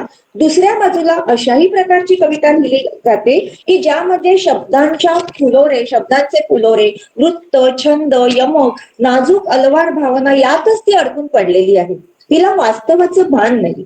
पण योगिता राजकर यांची कविता मात्र या दोन्ही प्रकारातली नाही. ती कविता मराठी कवितेच्या मूळ परंपरेशी नातं सांगणार. तिचं एक नातं आहे हे स्त्री कवितेच्या, म्हणजे स्त्री संतांनी ज्या पद्धतीने कविता लिहिली की एक आदिम दुःख मांडणारी, त्या परंपरेशी नातं सांगणारं ही कविता आहे. आणि स्त्रीचं शारीर अस्तित्व आणि तिचा मानसिक कोश याचा खोलवर वेध या कवयित्रीने घेतलेला आहे. आणि मुळात त्यांची अभिव्यक्ती जी आहे ती संयत आहे आणि अल्पाक्षरातनं व्यक्त होणं ही या कवितेचा मुख्य सामर्थ्य आहे असं मला वाटतं. म्हणजे मुळात छोट्या अगदी कमी शब्दातून अर्थाचा एक मोठा पैस त्या आपल्या समोर मांडतात. किती वाहल्या पखाली अनामिक यातनेच्या, किती वाहल्या पखाली अनामिक यातनेच्या, मृगजळ दिसलेले वाळवंटी आयुष्याचे. म्हणजे पखाली कसल्या आहेत तर यातनेच्या पखाली वाहताना वाळवंटी आयुष्याचं मृगचळ, म्हणजे या सर्वच म्हणजे शब्द किती कमी आहेत पण प्रतिमा अतिशय उत्कट आणि अर्थपूर्ण आलेल्या आहेत. 4च ओळीमध्ये केवढा तरी मोठा आशय सामावलेला आहे. आणि जसं मगाशी किरण भाऊसाहेब सर म्हणाले तसं की यातली कुठलीही कविता, कुठलाही तुकडा कधीही तुम्ही वाचायला घेतलात तर त्याच्यातनं एक अर्थपूर्ण शब्दचित्र आपल्या समोर उभं राहतं.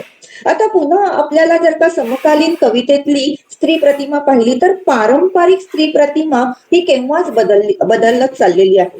80 नंतर 90 नंतर ही पारंपरिक स्त्री प्रतिमा निश्चितपणे बदललेली आहे आणि ती बदलणार आहे. कारण बदलत्या काळाच्या खुणा आपल्या जगण्यावर उमटलेल्या आहेत. आणि पण काय होतं की कधी कधी आजच्या कवितेत बदललेल्या गोष्टीचा इतका भडीमार होतो की ती कवितेच्या मूळ गाभ्यापासून दूर गेलेली दिसते. पण योगिता राजकर यांच्या बाईपण या संग्रहात एक स्त्री अस्तित्वाचा केंद्रबिंदू आहे. त्या बिंदूपासून तो कुठेही हरवलेला नाही. संपूर्ण दीर्घ कवितेमध्ये हा केंद्रबिंदू अतिशय ठळक आहे आणि त्याच्या भोवती अतिशय उत्कटतेने तिच्या वेदनेचा हा सूर, फक्त वेदनेचा सूर आहे असं नाहीये, तर ह्या संपूर्ण तिच्या अस्तित्वाचे धागे त्यांनी विणलेले आहेत. पारंपरिक स्त्री प्रतिमा आणि त्यावर चढलेले हे वर्तमानाचे रंग ही कविता अतिशय उत्कटतेने दाखवते. मगाशी पाटील मॅडमनी ज्या ओळींचा उल्लेख केला त्या मलाही फार आवडले. पाट टेकता भुईला विसावते मायबाई, जिंदगीच्या पाठीवर उगाळते हाडबाई. जिंदगीच्या पाठीवर उगाळते हाडबाई म्हणजे या छोट्याशा शब्द रचनेतून एक पुन्हा मोठा एक पैस त्या उलगडून दाखवतात.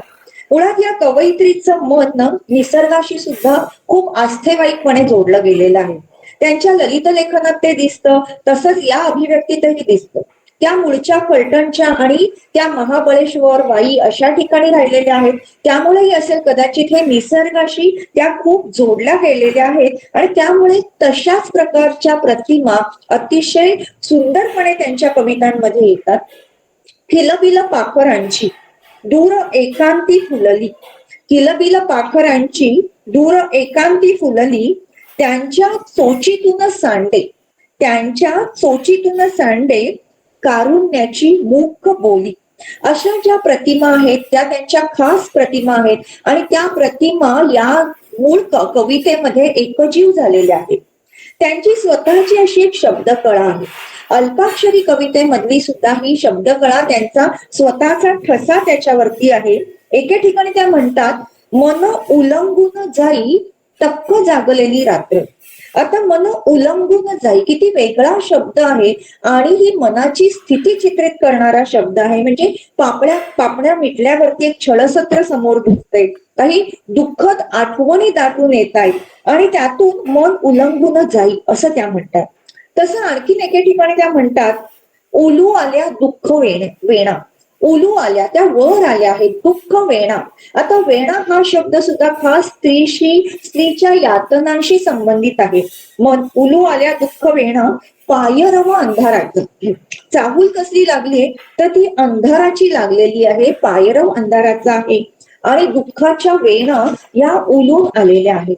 अतिशय उत्कट संवेदन व्यक्त करणारी अशी ही शब्दकळा आहे. मुळात शब्द वापरण्याच्या बाबतीत तुकोबा काय म्हणतात आपल्याला माहित आहे की घासावा शब्द, तासावा शब्द, तोलावा शब्द बोलण्यापूर्वी. शब्द हेची कातर, शब्द सुई दोरा, बेतावेत शब्द शास्त्राधारे. म्हणजे शब्द कसे वापरावे, शब्द या कवयित्रीकडे सुद्धा शब्दांची एक खूप चांगली समृद्धी आहे. पण म्हणून त्या प्रत्येक ठिकाणी त्या शब्द अतिशय तोलून मापून वापरतात. त्या प्रत्येक शब्दाच्या मागे एक निश्चित असा अर्थवलय आहे आणि त्या शब्दांना अर्थाने तोललेलं आहे. मुळात दीर्घ कविता लिहिणं ही अतिशय आव्हानात्मक गोष्ट आहे. आता इथे अजय कांडर सर आहेत, त्यांची हत्ती इलो कविता आपल्या सर्वांना माहित आहे की तो एक किती वेगळा अनुभव देते आणि दीर्घ कवितेमध्ये तो वाचकाला आपल्याला म्हणजे वाचकाला गुंतवून ठेवण्याचं सामर्थ्य असावं लागतं. त्यात आरंभ बिंदूपासून अगदी शेवटपर्यंत एक काव्यात्मक धागा आपल्याला जोडून त्याला म्हणजे त्या कवीला पकडून ठेवावा लागतो आणि त्याची वीण कुठेही सैल पडू देता कामा नये. कुठेतरी ती मध्ये सैल पडली तर त्या दीर्घ कवितेची जी एक वीण म्हणजे ती दीर्घ कविता कुठेतरी म्हणजे निष्प्रभ होऊ शकते. पण इथे यासाठी काय हवं असतं की कवितेचं बीज अतिशय सशक्त असावं. आता बाई पण या संग्रहात त्या यामध्ये हे अतिशय सशक्त असं बीज कवितेचं आहे. पूर्ण स्त्रीच्या आयुष्याचा लेखाजोखा ही कवयित्री मांडते. त्यामध्ये तिच्या मनाचे हिंदोळे आहेत, त्वचेखाली दडलेलं दुःख आहे, ती न सांगितलेल्या यातनांची एक लिपी आहे. तिचं निरागस बालपण अंगणातून सोडून ती येते, नव्या अंकुरांनी स्वतःला जोडून घेते, काळोखाच्या सोबतीने चालते, प्रार्थनाच्या रेघेवर कोसळते, मौन पांघरते आणि यातूनही ना तिची भूमिका जी आहे ती अतिशय समंजस अशी भूमिका आहे. योगिता मॅडमचे हे एक शब्द तर मला फार आवडले की जे कुठेतरी त्या समंजस भूमिकेचं एक अधोरेखित करतात. जसे आले ताटामध्ये तसे पोटात घातले, जसे आले ताटामध्ये तसे पोटात घातले, हा किती म्हणजे विनाशर्त केलेला स्वीकार आहे. तो एक समंजस अशी भूमिका आहे आणि खूप सहजपणे त्या एक मोठं सत्य सांगून जातात. आणि शेवटी आयुष्याच्या ओटीवर ऊन येतं, सांज सावल्या पसरतात, देहाच्या फांद्या जीर्ण होतात, पाखरं उडून गेलेली आहेत. या सर्व कवितेतल्या ज्या प्रतिमा आहेत या निसर्गाशी निगडीत आहेत. आणि स्त्रीचं असणं हेही शेवटी निसर्गाशी ती अतिशय निगडीत असते. स्त्रीचं असणं म्हणजेच तिचं सृजनत्व आहे. स्त्रीचं अस्तित्व हे तिच्या सृजनाशी जोडलेलं आहे. हे मुख्य तत्व आपल्याला इथे दिसतं. पण हे सृजनत्व फक्त जैविक आहे का? तर ते फक्त जैविक नाही. ती फक्त वंशवृद्धी करते म्हणून तिच्याकडे सृजनत्व आहे असं नाही, तर आपल्या अवतीभोवतीचं जग ते जिवंत करण्याची, त्यामध्ये ओलावा निर्माण करण्याची आणि आहे त्या परिस्थितीत तगून राहण्याची एक दुर्लभ अशी शक्ती तिच्यामध्ये आहे. हे कुठेतरी अधोरेखित करणारी ही कविता आहे. पावसाचं आणि तिचं सुद्धा एक उत्कट नातं आहे. कुठेतरी अतिशय सुंदर अशा पद्धतीने त्या प्रतिमा या संग्रहात येतात. येते रुजून रुजून दारामध्ये तुळसाई, येते रुजून रुजून दारामध्ये तुळसाई, भर काहिली तरी सुख पेरतेच बाई. काहिली झाली तरी ती सुखच पेरत राहते आणि कुठल्याही परिस्थितीमध्ये तिला स्वतःच्या अस्तित्व तगून ठेवण्याची, त्या स्वतःला तगून ठेवण्याची तिचं एक सामर्थ्य पुन्हा पुन्हा ही कविता सांगते. ही कविता कुठे संघर्षाचा सूर लावत नाही, तसंच कुठेतरी आत्मक्लेश आणि आत्मपीडा यांचं उदात्तीकरण करत नाही. यामध्ये वेदना आहेत, त्या मॅडम म्हणाल्या तसं कुठेतरी संघर्ष वेढून राहिलेला असतो जगण्याला, ते कुठेतरी त्याचे उद्गार या कवितेत आहेत.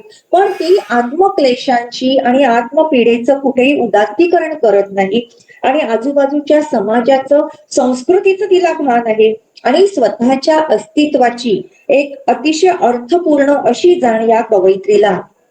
म्हणजे सुरुवातीला म्हटलं तसं स्त्रीच्या संस्कृतीचा जो वाईड झोन असतो त्यातून तिची सर्जकता सामोरी येते.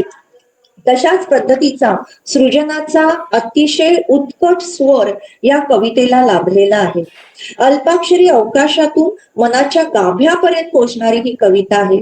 आणि शेवटी त्या म्हणतात तो शेवट मला फार महत्वाचा वाटतो, म्हणजे प्रत्येकच तुकडा अतिशय महत्वाचा आहे, त्यातून काहीतरी एक सुंदर भाष्य, नकळत भाष्य करणारं आहे. पण हा शेवटचा तुकडा त्यामध्ये त्या म्हणतात, क्षणोक्षणी आयुष्यात बाई एकटी पडते, दुःख फिरून या येता पुन्हा उभीच राहते. म्हणजे हे एकटेपणाचं हे जे सनातन दुःख आहे ते व्यक्त करताना पुन्हा ती उभीच राहते. तिचं उभं राहण्याचं, तिची हे तग धरून ठेवण्याची शक्ती आहे. हा प्रखर आशावाद त्या व्यक्त करतात आणि हा कुठे भाबडा आशावाद नाहीये, तर स्वतःच्या अस्तित्वावर ठेवलेला तो विश्वास आहे असं मला वाटतं. या संपूर्ण कविता संग्रहामधली रेखाचित्र, म्हणजे त्याचं मुखपृष्ठ तर आहे पण रेखाचित्र फार सुंदर आहे. म्हणजे ही रेखाचित्र आणि त्या कवितांचे तुकडे एकत्र पाहताना, तो अनुभव घेताना तुमच्या मनात अगदी तळघरात ही कविता उतरते. प्रमोद कुमार अणेरमांची ही रेखाचित्र, त्यांनी हे या कवितांचं वाचन आणखी सुंदर होतं. पण अर्थातच ही कुठेतरी आदिम वेदनेची जाणीव करून देणारी कविता आहे. आणि ती मनाच्या गाभ्याला स्पर्श करणारी आहे. योगिता मॅडमचं ललित लेखन हे तितकंच सुंदर आहे. मी त्यांना मनापासून शुभेच्छा देते आणि शेवटी त्यांचेच शब्द वापरते की त्यांचे शब्द त्यांना सांगावेसे वाटतात. काळोखाल्या आभाळात गोड चांदण हसेल, जरी अंधार आले आता नवी पहाट फुटेल. योगिता मॅडमना खूप खूप शुभेच्छा आणि वाचक पीठचे मी मनापासून आभार मानते. धन्यवाद. धन्यवाद मॅडम. खर तर आता मॅडमच्या वक्तव्यानंतर पुन्हा एकदा या काव्यसंग्रहाचं संशोधनात्मक मूल्य जे आहे ते पुन्हा एकदा अधोरेखित झालं असं मी म्हणेन. नजीकच्या काळामध्ये येत्या काळामध्ये संशोधनात्मक जे साहित्य किंवा कार्य चालतं भाषेच्या अनुषंगाने विद्यापीठांमध्ये ज्या पद्धतीने याच्यावरती विचार केला जातो, मांडलं जातं, प्रकल्प लिहिले जातात किंवा PhD सारख्या डिग्र्या घेतल्या जातात, अशा सुद्धा बाबींमध्ये याचा उल्लेख नजीकच्या काळामध्ये येईल अशी आशा या निमित्ताने पुन्हा एकदा पुढे येते. आणि ही कविता बाईपणाची भूमिका किंवा त्यातलं दुःख किंवा त्याच्या जखमा अशा प्रचंड वेगळ्या पद्धतीने मांडण्यापेक्षा जास्त वेदनेला एक ओलाव्याचा स्पर्श देऊन ती वेदना प्रवाहित करण्याचा जो अत्यंत स्तुत्य प्रयत्न या काव्यसंग्रहाने केलाय, ती बाब मॅडम आता सुहेला मॅडम यांनी प्रकर्षाने आपल्या पुढे मांडली. त्यांचं पुन्हा एकदा वाचक पीठच्या माध्यमातून मी त्यांचा आभार व्यक्त करतो. आणि आता आपण अध्यक्षीय भाष्याकडे वळणार आहोत. आज आपल्यामध्ये अजय कांडर सर आहेत. त्यांना मी विनंती करण्यापूर्वी त्यांचा अल्प परिचय घेतो. खरं तर आजच्या काव्य मैफिलीमध्ये अशा पद्धतीचे अध्यक्ष आपल्याला लाभणं हे खरं वाचकपीठ प्रतिष्ठानच्या इतिहासामध्ये एक वेगळी नोंद होईल असं मला वाटतं.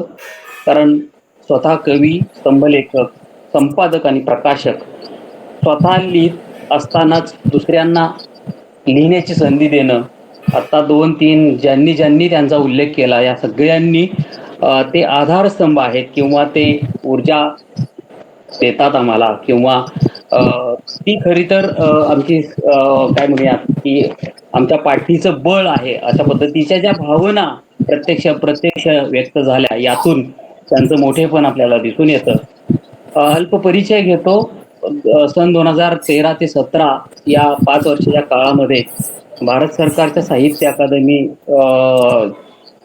च्या माध्यमातून ते जे सल्लागार मंडळ होतं त्याचे ते सदस्य राहिलेले आहेत.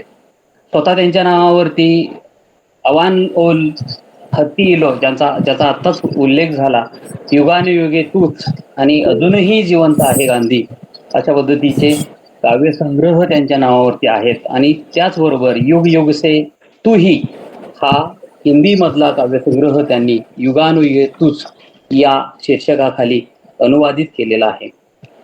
त्यांनी अनेक गोष्टी संपादित केलेल्या आहेत. सारेच पुरुष नसतात बदनाम, सिंधुदुर्ग जिल्ह्यातील आजची कविता, या पद्धतीचं काही संपादन त्यांच्या नावावरती आहे. त्याच्याबद्दलची चर्चा, त्याच्याबद्दलची चिकित्साही त्यांनी मांडलेली आहे. पुरस्कारांची यादी तर खूप मोठी आहे, त्यातले काही निश्चित मी घेतो. जैन उद्योग समूह जो महाराष्ट्रामध्ये उद्योगाबरोबर सामाजिक भान असलेला खरं तर उद्योग समूह मानला जातो आणि त्या उद्योग समूहाच्या जैन फाउंडेशन मार्फत 1 लाखाचा कविता लेखनाबद्दलचा पुरस्कार त्यांना नजीकच्या काळात आताच बालकवी विशेष पुरस्कार 2019 साली मिळालेला आहे. महाराष्ट्र फाउंडेशन अमेरिका यांचा अवान लोक त्यांच्या काव्यसंग्रहाला पुरस्कार मिळालेला आहे. विशाखा काव्य पुरस्कार जे यशवंतराव चव्हाण मुक्त विद्यापीठ, महाराष्ट्र मुक्त विद्यापीठ नाशिक यांचा पुरस्कार त्यांना मिळालेला आहे. इचलकरंजीचा आपटे वाचन मंदिरचा इंदिरा संत काव्य पुरस्कार, आरती प्रभू काव्य पुरस्कार, त्याचबरोबर गाडगीळ काव्य पुरस्कार, दिनमित्र मुकुंदराव पाटील काव्य पुरस्कार आमच्या अहमदनगरचा, त्यानंतर यवतमाळ, अमरावती, मुंबई यासारख्या शहरांमधल्या महत्त्वाच्या मानलेल्या संस्थांकडून त्यांना गौरविण्यात आलेला आहे, पुरस्कार देण्यात आलेले आहेत. हत्ती इलो या काव्यसंग्रहाचे पुरस्कार तर अगदी 18-20 आहेत. त्यामध्ये महाराष्ट्र साहित्य पुरस्कार, परिषद पुणे, इचलकरंजीचे आपटे वाचन किंवा कोल्हापूरचं दक्षिण महाराष्ट्र साहित्य सभा कोल्हापूर, वैभववाडीचे महाविद्यालय किंवा चॅरिटेबल ट्रस्ट प्रकाश ढेरे चॅरिटेबल ट्रस्ट पुणे, याचबरोबर महाराष्ट्राच्या सगळ्या कोपऱ्यांमध्ये अहमदनगर असेल, चंद्रपूर, अकोला या अशा शहरांमधल्या महत्वाच्या नामांकित संस्थांचे पुरस्कार हत्ती येलोला मिळालेले आहेत. तर मी सूत्रसंचालन करत असताना कमीत कमी मी बोलावे अशी माझी स्वतःची धारणा आहे. परंतु हा जो परिचय आहे तो इतका आहे आणि त्याला न्याय देणं माझं कर्तव्य आहे. तरी सुद्धा मी अल्प घेतोय, त्याबद्दल खरं तर कांडे सरांचे मी क्षमा मागतो किंवा दिलगिरी व्यक्त करतो. याचबरोबर त्यांच्या कविता अभ्यासक्रमांमध्ये आहेत, बालभारतीच्या अभ्यासक्रमामध्ये आहेत, मुंबई विद्यापीठाच्या FY, SY, TYच्या अभ्यासक्रमामध्ये आहेत, सोलापूर विद्यापीठ, अमरावती विद्यापीठ, उत्तर महाराष्ट्र जळगावचं विद्यापीठ, स्वायत्त विद्यापीठ, सोमय्या विद्यापीठ, अशा अनेक विद्यापीठांच्या किंवा स्वायत्त महाविद्यालयांच्या अभ्यासक्रमांमध्ये त्यांच्या कविता किंवा कवितांचा भाग जो आहे हा इव्हन मी ज्या विद्यापीठात काम करतो, स्वामी रामानंद तीर्थ मराठवाडा विद्यापीठ या विद्यापीठाच्या SYBAच्या अभ्यासक्रमामध्ये सुद्धा त्यांच्या कवितेचा संग्रह आहे. आणि ही खरं तर माझ्यासाठी आनंदाची आणि वेगळी बाजू आहे. याचबरोबर त्यांच्या कवितांवरती संशोधन, मी ज्याचा आत्ता उल्लेख केला, त्यांच्या कवितांवरती काही PhD, काही MPhil, काही प्रकल्प आपल्याला दिसून येत आहेत. त्यांचा उल्लेख टाळून त्यांच्या कवितांचा शेवटचा भाग आहे की त्यांच्या कवितांचे भाषांतर हिंदी, उर्दू, इंग्लिश, मल्याळम, कानडी, दख्खनी आणि पंजाबी बोलीभाषा या अशा अनेक भाषांमध्ये ज्यांच्या कविता आपल्यापर्यंत त्या भाषांमधून पोहोचलेल्या आहेत, असे मान्यवर अजय कांडर सर आपल्यामध्ये आहेत. आणि ते या संबंध काव्य चर्चेवरती अध्यक्षीय भाष्य मांडतील मी त्यांना विनम्र विनंती करतो. अजय कांडर सर. धन्यवाद. माझा आवाज येतोय ना? हो, येतोय.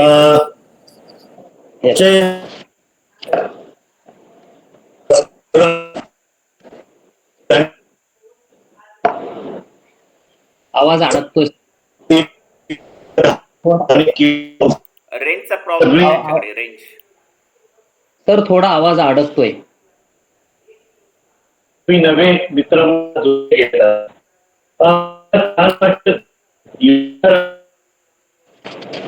सर थोडा आवाज अडकतोय.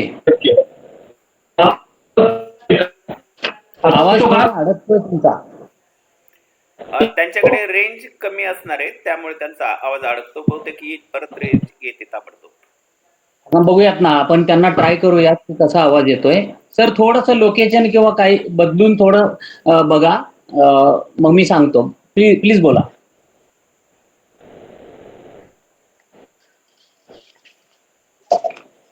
सर आपण बोलावे म्हणजे आवाज आपण चेक करू. आवाज थोडा अडकतोय.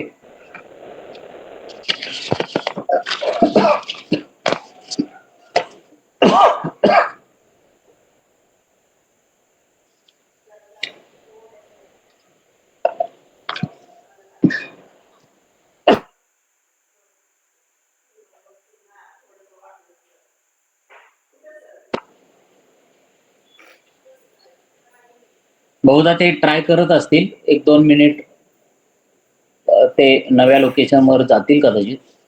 बघूयात आपण.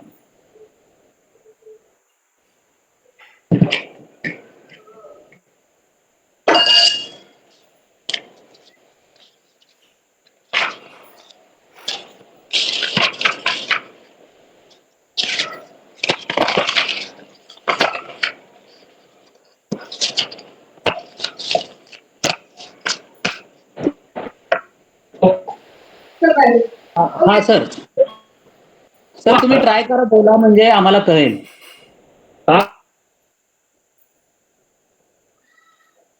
आवाज अडकतोय.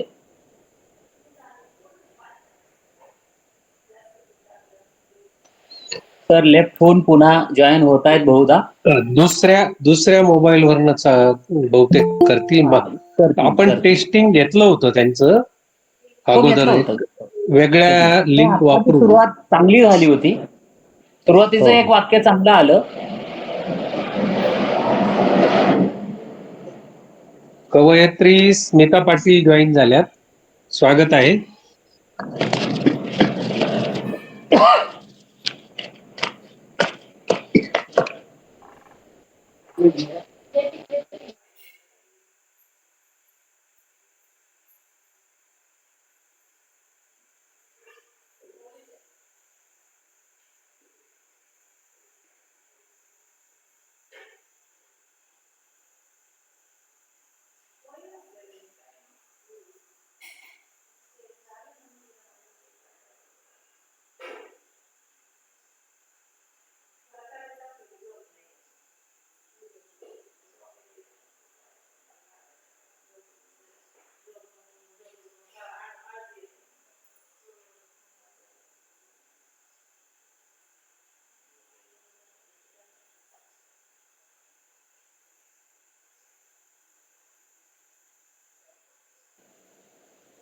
सर मिळालेल्या या वेळेमध्ये एखाद्याला 2 मिनिट बोलायचं असेल तर संधी देऊयात का? नाही, प्रोटोकॉलनुसार नाही करता येणार. Okay okay okay.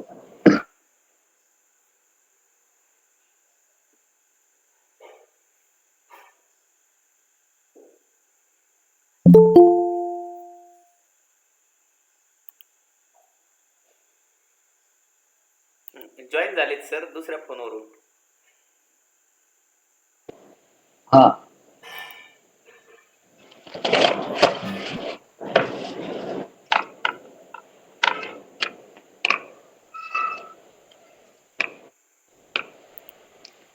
कांडक सर आवाज येतोय?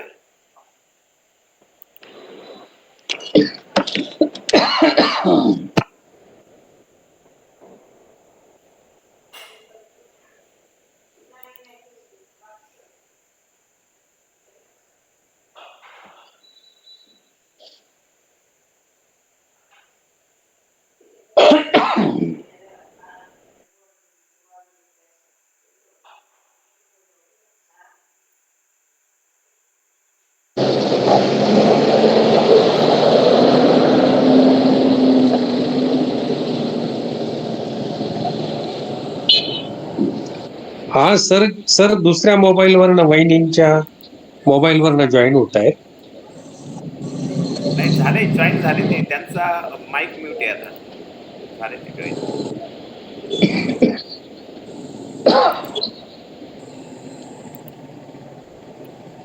अजय सर मायक्रोफोन म्यूट आहे म्हणतायत.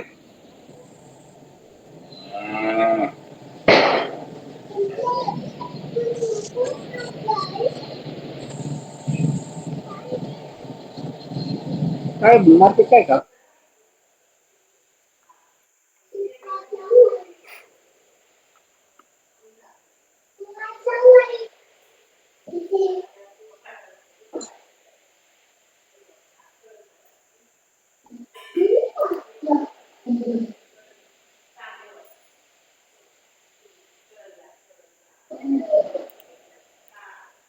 हा सर दिसताय. आवाज येतो का? येतोय बोला sir. Okay okay okay okay. छान आवाज येतोय, बोला सर. हा ठीक आहे सुरू करतो मी. सर्वांचे बाकीचे मायक्रोफोन ऑफ करा प्लीज. व्यवस्थित येतोय ना आवाज आता? अतिशय चांगला आवाज येतो सर, खूपच छान. छान sir. Okay okay okay okay. खर तर माझ्या या सगळ्या ग्रुपमध्ये मला तुम्ही निमंत्रित केलं त्याबद्दल मनापासून धन्यवाद देतो. भास्करराव किंवा प्रिया किंवा किरण ही सगळी आधीची माझी मित्रमंडळी आहेत आणि तुम्ही त्या निमित्ताने नवीन जोडले गेलात याचा आनंद आहे. कवितेवर निस्सीम प्रेम केल्याशिवाय एवढी मोठी चळवळ उभी राहू शकत नाही. दोन कवी एकत्र आले की तिसरे दिवस एकत्र ते राहत नाहीत. अशा काळात तुम्ही सगळे लोक एवढं कवितेचं काम करता, ही केवढी मोठी गोष्ट आहे. त्यामुळे मला प्रचंड आनंद झालाय तुमच्याशी हा संवाद साधताना. आणि अजून एक गोष्ट इथे बोलण्याची आहे, ती म्हणजे डॉक्टर योगिता राजकर काही वर्षापूर्वी आम्हाला समाज साहित्य प्रतिष्ठानच्या निमित्ताने जोडल्या गेल्या आणि ही कविताचे काही तुकडे मला पाठवले. त्यावेळी मी म्हटलं की फार चांगली कविता आहे आणि दीर्घ कविता तुम्ही लिहा.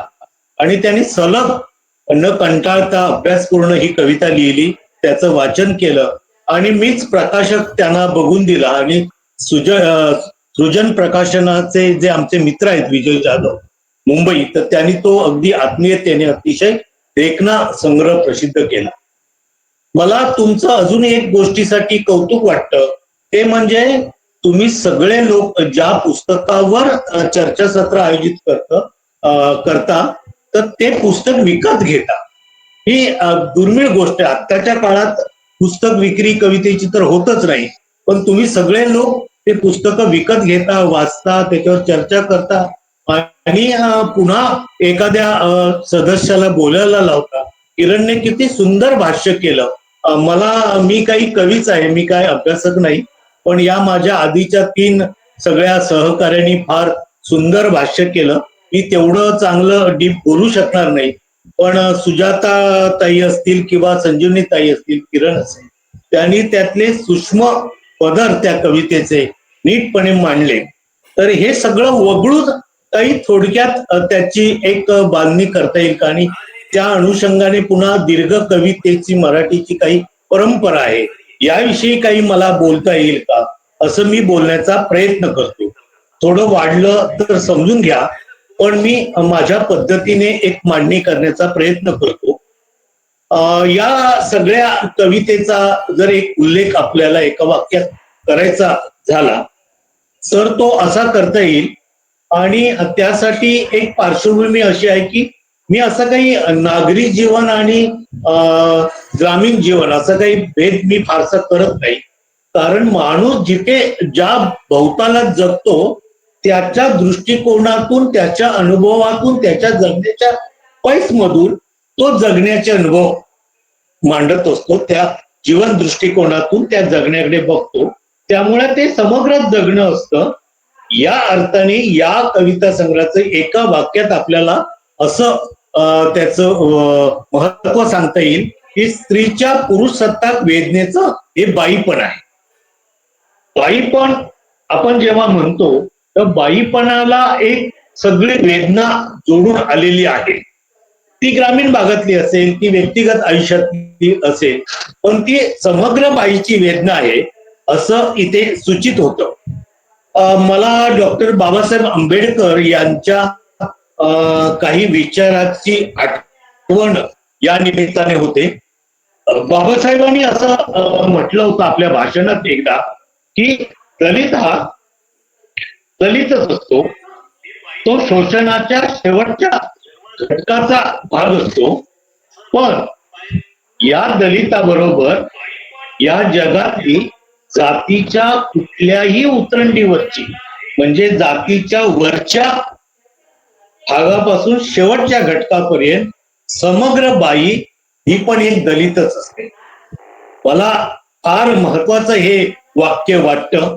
आपण पुरुष म्हणून जेव्हा या सगळ्याचं आत्मचिंतन करतो तेव्हा याचं महत्व कळतं की आपण आपल्या घरातली आई असेल, आपली सहकारी सहचरणी असेल, आपली मुलगी असेल, बहीण असेल, आपली प्रेयसी असेल, अन्य कोणी मैत्रीण असेल, आपण कुठल्या प्रकारे वागणूक देतो या सगळ्याची, असं जेव्हा आपण विचार करतो तेव्हा तुमच्या एक लक्षात येईल की या बाईपणाची वेदना काय आहे.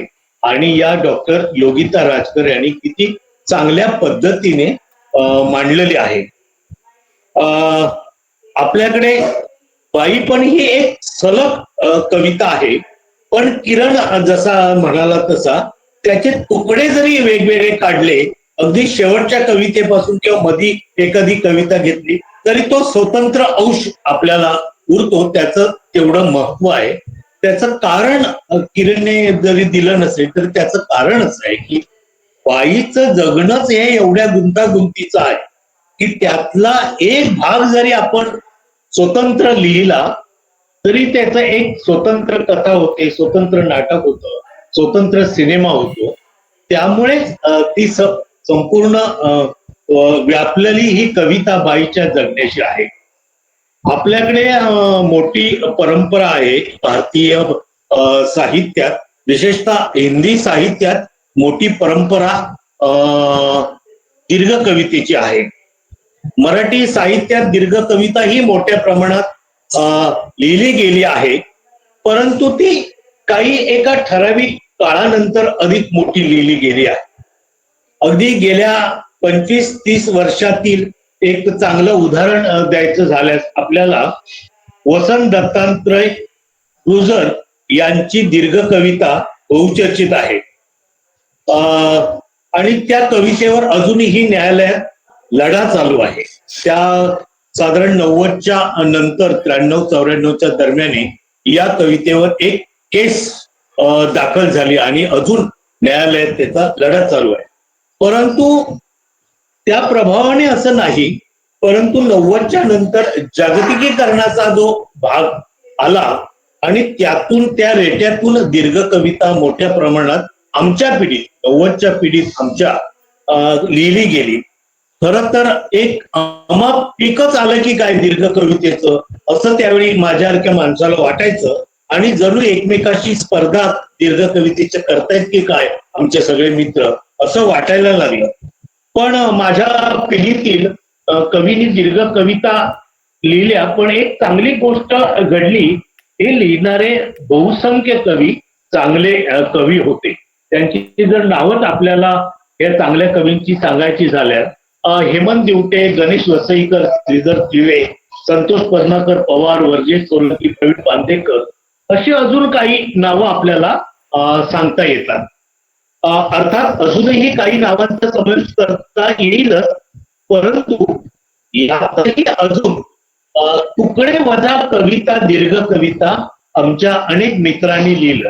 ही जी आधीची नावं मी आता सांगितली आहेत ती जी सगळी नावं आहेत ती पूर्ण दीर्घ कवितेचे त्यांची 50-60 पानं अशी कविता त्यांची प्रसिद्ध झाली. आणि नंतरच्या काही कवींनी, हेमंत दिवटे या आमच्या मित्रांनी स्पर्धा आयोजित केली 2-3 वेळा दीर्घ कवितेची, तेव्हा काही तुकडे वजा कविता अनेक कवींनी आपल्याकडे लिहिलेली दिसते. जागतिकीकरणाच्या प्रभावाखाली ही सगळी कविता लिहिली गेली होती. त्यामुळे सगळेच कवी मराठीतील आजचे महत्वाचे कवी असले तरी या सगळ्यांच्या दीर्घ कवितेचा सखोल अभ्यास केल्यावर असं लक्षात येतं यांच्या दीर्घ कवितेचा आशयाचा मूलभूत पैसा एकसारखाच वाटतो. फरक काय असेल तर त्यांच्या भाषा शैलीचा. ते ज्या भाषेच्या पर्यावरणात वाढले तो प्रभाव स्वतंत्रपणे आपल्याला काढता येतो. बाकी हे सर्वच कवी जागतिकीकरणाला आपल्या कवितेत समर्थपणे सामोरे गेलेले दिसतात. अर्थात आपल्याला या सर्वच कवींच्या दीर्घ कवितेचं चांगल्या अर्थाने स्वागत करायला हवं, कारण त्यांनी 90च्या दशकात मराठी कवितेला अधिक मोकळं केलं. या सगळ्या पार्श्वभूमीवर विचार करताना 90च्या कवयित्रींची कविता जर आपण अभ्यासली तर असं लक्षात येईल की 70-80च्या दशकातील रजनी परोडेकर यांनी अगदी सशक्त आशय देऊन दीर्घ कविता लिहिली. दीर्घ कविता, पुन्हा दीर्घ कविता अशा शीर्षकाचे त्यांचे संग्रहही प्रसिद्ध आहेत. त्या तुलनेत पुढे 90 नंतरच्या कवयित्रींमध्ये प्रज्ञादया पवार असं एखादं अपवादात्मक नाव सोडलं तर फारशी कुणी दीर्घ कविता लिहिलेली वाचनात नाही, किंवा अपवादात्मक कुणी लिहिली असेल परंतु ज्या तुलनात्मक कवींनी भरभरून दीर्घ कविता लिहिली एवढी कवयित्रींनी मात्र दीर्घ कविता लिहिलेली आढळत नाही. हे सगळं मुद्दाम होऊन इथे सांगण्याचं कारण हेच की डॉक्टर योगिता राजकर यांची बाई पण ही दीर्घ कविता असल्याने आजच्या कवयित्रींच्या कवितेमध्ये तिचं अस्तित्व स्वतंत्र आहे आणि दखल घेण्याजोगं आहे. म्हणूनच मंतरधून या त्यांच्या ललित लेख संग्रहाबरोबर बाई पण या दीर्घ कवितेवर आता सगळीकडे चर्चा होताना आपल्याला दिसते. त्यांच्या या कवितेला चांगले 2 पुरस्कार मिळाले आणि अजून अवकाश आहे, या कवितेला चांगले पुरस्कारही मिळतील. मला असं वाटतं की या कवितेच्या अनुषंगाने माझा एक मित्र जो आहे इतर भाषेतला, त्याला मी कविता कर्नाटक मधला आहे, तर त्याला मी बोललो होतो या सगळ्या कवितेविषयी. तर तो आमचा एक मित्र जे वाक्य अप्रतिम वापरलं होतं, तो असा म्हणाला होता की जर एका कवयित्रीने बाईची कविता दीर्घ लिहिली तर ते समजावं तर ते तिचं आत्मचरित्रच असतं. आता आपल्याला हे वाक्य किती सुंदर त्याने वापरलं तर बघा. ही जेव्हा कविता आपण योगिता राजकर यांची वाचतो तेव्हा ते त्यांचं एक स्वतंत्र आत्मचरित्र वाटतं. म्हणजे मी स्वतः योगिता राजकर यांच्या घरी गेलोय, त्यांच्या सगळ्या परिवाराला मी ओळखतो किंवा तो त्यांचा पलटण पासूनचा भोवताल मला माहित आहे, किंवा त्या ज्या ग्रामीण भागात राहतात तिथली सगळी दैनंदिन अवस्था माहित आहे. तर त्याचे एक त्याचं सूक्ष्म चरित्र त्या कवितेत आपल्याला दिसतं आणि म्हणून या कवितेचं मोल फार मोठं आहे. बाई पण या कवितेसंदर्भात आणि काही निरीक्षण मांडताना आवर्जून सांगावं असं वाटतं की कवीचा सामान्य स्तरावरील लोकजीवनाशी संपर्क तुटला की त्याची कविता हा कवीचा आतला आवाज होत नाही. चांगल्या कवितेच्या शोधासाठी हा आतला आवाज म्हणजे आत्मसंवाद फार महत्वाचा असतो कवीसाठी. डॉक्टर योगिता राजकर यांची बाई पण कविता वाचल्यावर त्यांनी त्यांचा आतला संवाद सतत चालू ठेवलेला दिसून येतो. म्हणूनच अतिशय सूक्ष्म पातळीवर बाईच्या वेदनेचा आणि तिच्या सभोवताली सतत फिरत असणाऱ्या दाबाच्या अनिष्ट परंपरेचा धांडोळा या कवितेतही घेतलेला आपल्याला दिसतो.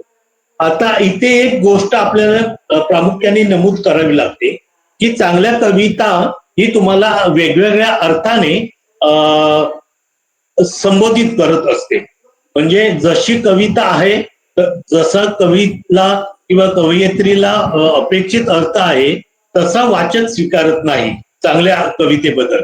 तर त्याचे एक डायमेन्शन आपल्याला वेगवेगळ्या प्रकारे उमवत राहतात आणि ती चांगली कविता असते. आणि अशी कविता ही तुम्हाला टाळ्या वाजवायला लावत नाही किंवा सतत वावा म्हणायला लावत नाही, ती आतून हुंकार द्यायला लावते आणि दीर्घकाळ आपल्या मेंदूतून ती आपल्या मेंदूचा पाठ सोडत नाही.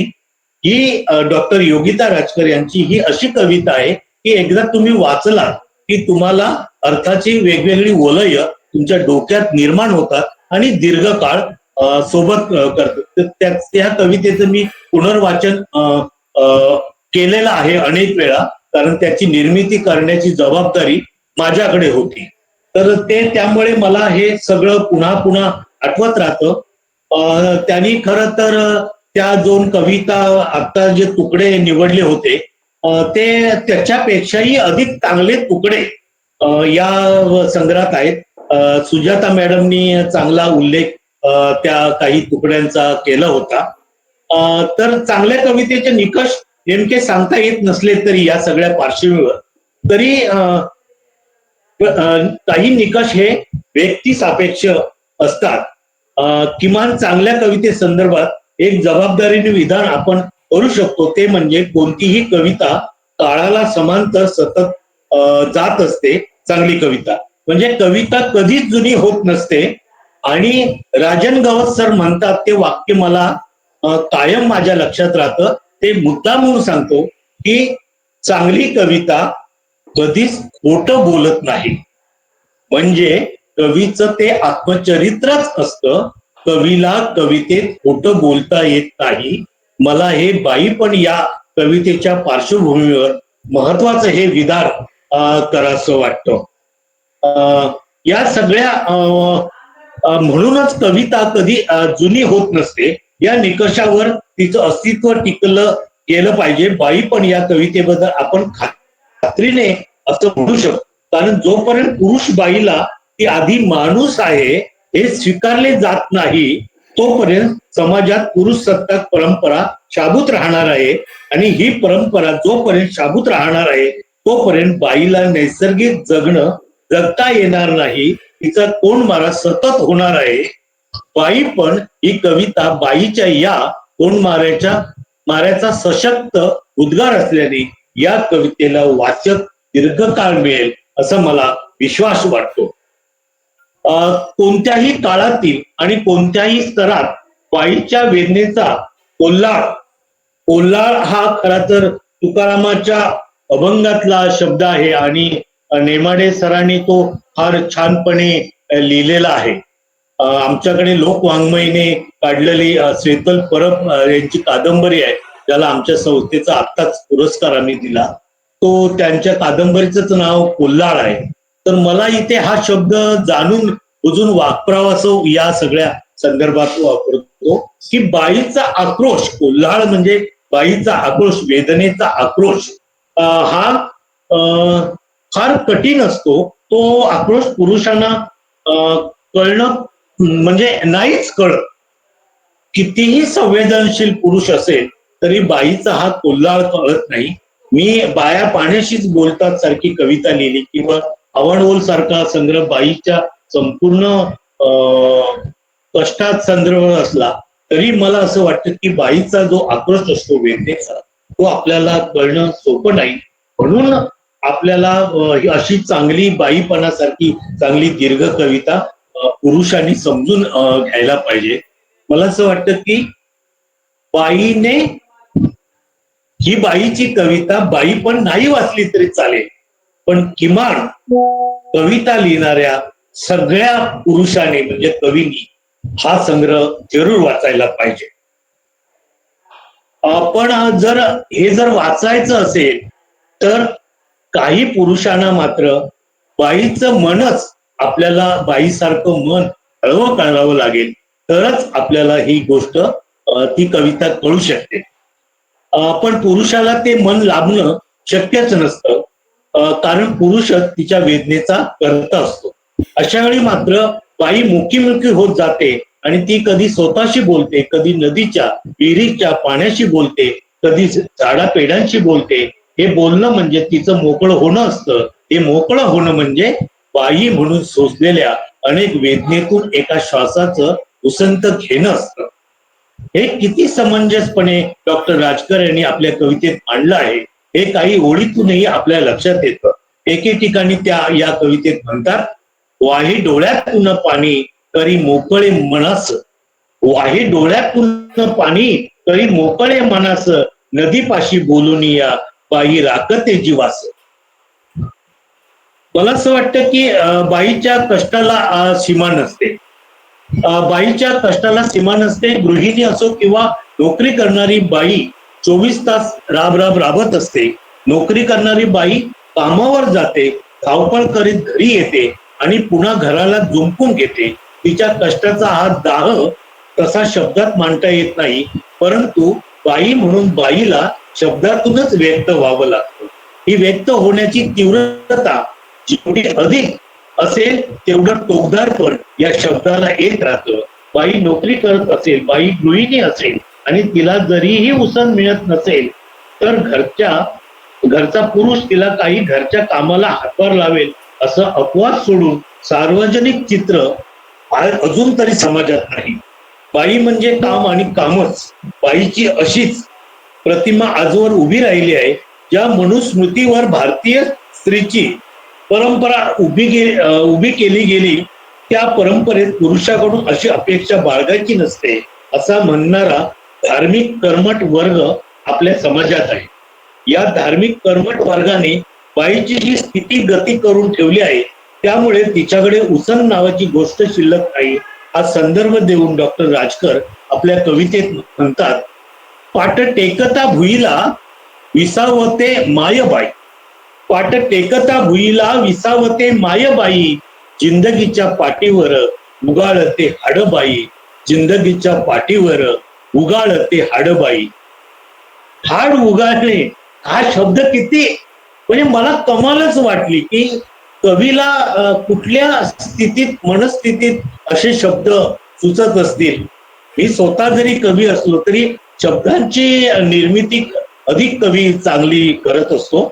आणि असे काही चांगले शब्द मगाशी कोणीतरी या चांगल्या शब्द निर्मितीबद्दल बोललं. मला असं वाटतं की किरण किंवा सुजाता असेल यांनी फार किंवा आपल्या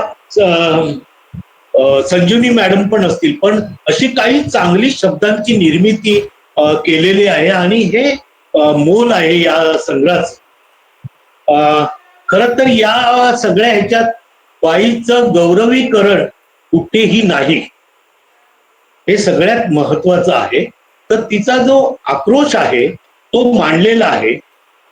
बाईपण मधील कवितेचा शब्दांशब्द बाईच्या शोषिततेकडे लक्ष वेधतो. या कवितेच्या केंद्रस्थानी मात्र बाईचं गौरवीकरण नाही, त्यामुळे तिच्या एकच जगण्याचा पैस अधिक वाढलेला दिसतो. बाईच्या आधुनिक मुक्त जगण्याचा प्रभाव या कवितेवर दिसत नसल्यामुळे एका विचारशीलतेने ही कविता लिहिली गेली आहे आणि हे सगळ्यात महत्वाचं आहे. सुजाता मॅडमनी पुन्हा पुन्हा त्यांचा उल्लेख मला करायचं वाटतो की आधीच्या परंपरेला जोडून घेणारी कविता आहे. मला असं वाटतं की नीट परंपरा आपल्या पण ज्या क्षेत्रात असतो त्याची नीट परंपरा आपल्याला माहीत नसेल आणि आपण आधीच्या परंपरेला जोडून घेतलं नाही तर नवनिर्मिती करता येत नाही. पण त्यातल्या आपण केलेल्या निर्मितीचा एक संयमित सोर जपायला पाहिजे, तो आपल्याला जपता येत नाही. तर ही अशी आधीच्या परंपरेला जोडून घेतलेली कविता आहे. हे या कवितेचं सगळ्यात महत्वाचं बलस्थान आहे. एके बाजूला बाईची शोषितता आणि दुसऱ्या बाजूला बाईचं गौरवीकरण या शब्दात अडकलेली कोणतीही कविता अधिक सपक होण्याची शक्यता राहते. मात्र बाईपण मधील आशय बाईच्या जगण्याच्या समग्र वेदनेला खरडून काढत असल्यामुळे ही कविता बाईला माणूस म्हणून पुरुषी व्यवस्था स्वीकारत नसल्याचा व्यापकपण मांडते आणि वाचकाला आतून ढवळून काढून अंतर्मुख करायला भाग पाडते. बाई पण ही दीर्घ कविता बाईच्या असण्या नसण्याला महत्व देत असली तरी कवितेत कुठेही द्वेषाची भावना नाही, पुरुषाला आरोपित केलेलं नाही. उलट स्वतःच्या दुःखाला गोंजारत स्वतःला स्वतः समजून घेतलेला समंजसपणाचा एक भाव या कवितेच्या ठायी ठायी दिसतो. पुरुषाबरोबर स्पर्धेचा खेळ मांडू पाहत नाही, उलट स्त्रीला गृहीत धरण्याला समजून घेताना हे सारं असं कसं घडलं असेल याचं एक चिंतनच ही कविता व्यक्त करते. या कवितेत स्त्रीचा आर्तमुखेपणा, बाईच्या मनातील सततचा एक कासावीसपणा आहे. धीर गंभीरपणे एकटक सभोवताली नजर लावून अवताराला समजून घेणं आहे. या सगळ्यातून जगण्याला खंबीरपणे सामोरे जाणेही आहे. स्वतःच्या मनातील तगमग मुकेपणे सहन करण्याच्या भावनेमुळे बाई नैसर्गिकरित्या प्रगल्भ असते याचा प्रत्ययही या कवितेत येतो. ही सगळी सहनशीलतेची भावना डॉक्टर राजकर अगदी समर्थपणे बाईपण मध्ये व्यक्त करतात. या संदर्भात त्या एका ठिकाणी म्हणतात, एकांताचा खिन्न जरा वाहे मन राई तुम्ही, एकांताचा खिन्न जरा वाहे मन राई तुम्ही, प्राणांतिक आर्त साध मुक रोमा रोमा तुम्ही. आपल्याकडे स्त्री मुक्ती चळवळ 60-70च्या दशकापासून सुरू झाले. आत्ताच खरा तर सुवर्ण महोत्सव साजरा होतोय आणि आमच्याकडल्या अनेक आमच्या भगिनी कुंता प्रमिना निळकंठ असतील किंवा आशालता कांबळे असतील यांच्याशी मी सतत सध्या संपर्कात आहे आणि त्या निमित्ताने या चळवळीचं जे काम सुवर्ण महोत्सवाचं चालू आहे ते मला जवळून कळतं. तर अशा ही सगळी मंडळी 70-80च्या दशकापासून हे काम करतायत. यात आपल्याला छायादाता ज्योती मापसेकर, आशा साठे अशी कितीतरी क्रियाशील आणि प्रगतशील कार्यकर्त्यांची नावं या चळवळीला जोडली गेलेली आणि या लोकांनी ही चळवळ पुढे नेलेली आपल्या लक्षात येतं. त्यांचं चांगलं स्वागत केलंच गेलं पाहिजे. त्यांचे खूप चांगले परिणाम मराठी साहित्य लेखनावर झालेले दिसतात. आपण त्यांचे स्वागत करायला हवे. परंतु ललित कवयित्रींच्या कविता सोडून इतर कवयित्रींची कविता या सगळ्यातून एकांगी झालेली ही दिसते. हे एक महत्वाचं विधान मी करतो आणि ते धाडसाचं आहे. बराच वेळा ती आवाजी सूर लावताना दिसते आहे. समग्र जगण्याला भिडण्याची शक्यता यातून कमी राहिलेली दिसते. अनुराधा पाटील, शोभा नाईक, अरुणा ढेरे, सुमती लांडे, वसुंधरा तारकर अशी काही अपवादात्मक नावे सोडली तर किंवा निर्जा अशी काही अपवादात्मक नावे सोडली तर बहुसंख्य कवयित्रींनी श्रीमुक्तीच्या नावाखाली सतत एकच बाजून लावलेली दिसते. अर्थात त्याला काही ऑब्जेक्शन घ्यायचा भाग नाही, पण जगण्याचं समग्र भान व्यक्त व्हायला पाहिजे किंवा समग्राशी डोळा फिरवायला पाहिजे जगण्याच्या. जसा पुरुष भिडू पाहतो सगळ्या अधिकारातून, तो अधिकार तिला मिळत नाही म्हणून ही कविता लिहिली गेली. हेही जरी खरं असलं तरी बाई म्हणून समग्र जगणं समृद्ध करायला पाहिजे. तर अशा एकांगी विचाराने, एकतर्फी विचाराने ते होत नाही, हे मला तिथे सांगायचंय. स्त्री आणि पुरुष यातील संघर्ष, यात पुरुषाचाही बाजार भरवण्याची कल्पना मांडली गेली. अर्थात ती टोकाची भूमिका आहे आणि ते ज्या पद्धतीने सोसलं गेलं बाईने, तर आत्ताच बीडचं उदाहरण आपण ऐकलं, सूत्रसंचालन करणाऱ्या सरांनी फार पुन्हा पुन्हा उल्लेख केला. तर अशाही परिस्थितीत पुरुषांचा बाजार भरण्याची जर कल्पना मांडली गेली असेल तर ते आपण स्वीकारायलाच पाहिजे आणि पुरुषांनी ते आवर्जून स्वीकारायला पाहिजे.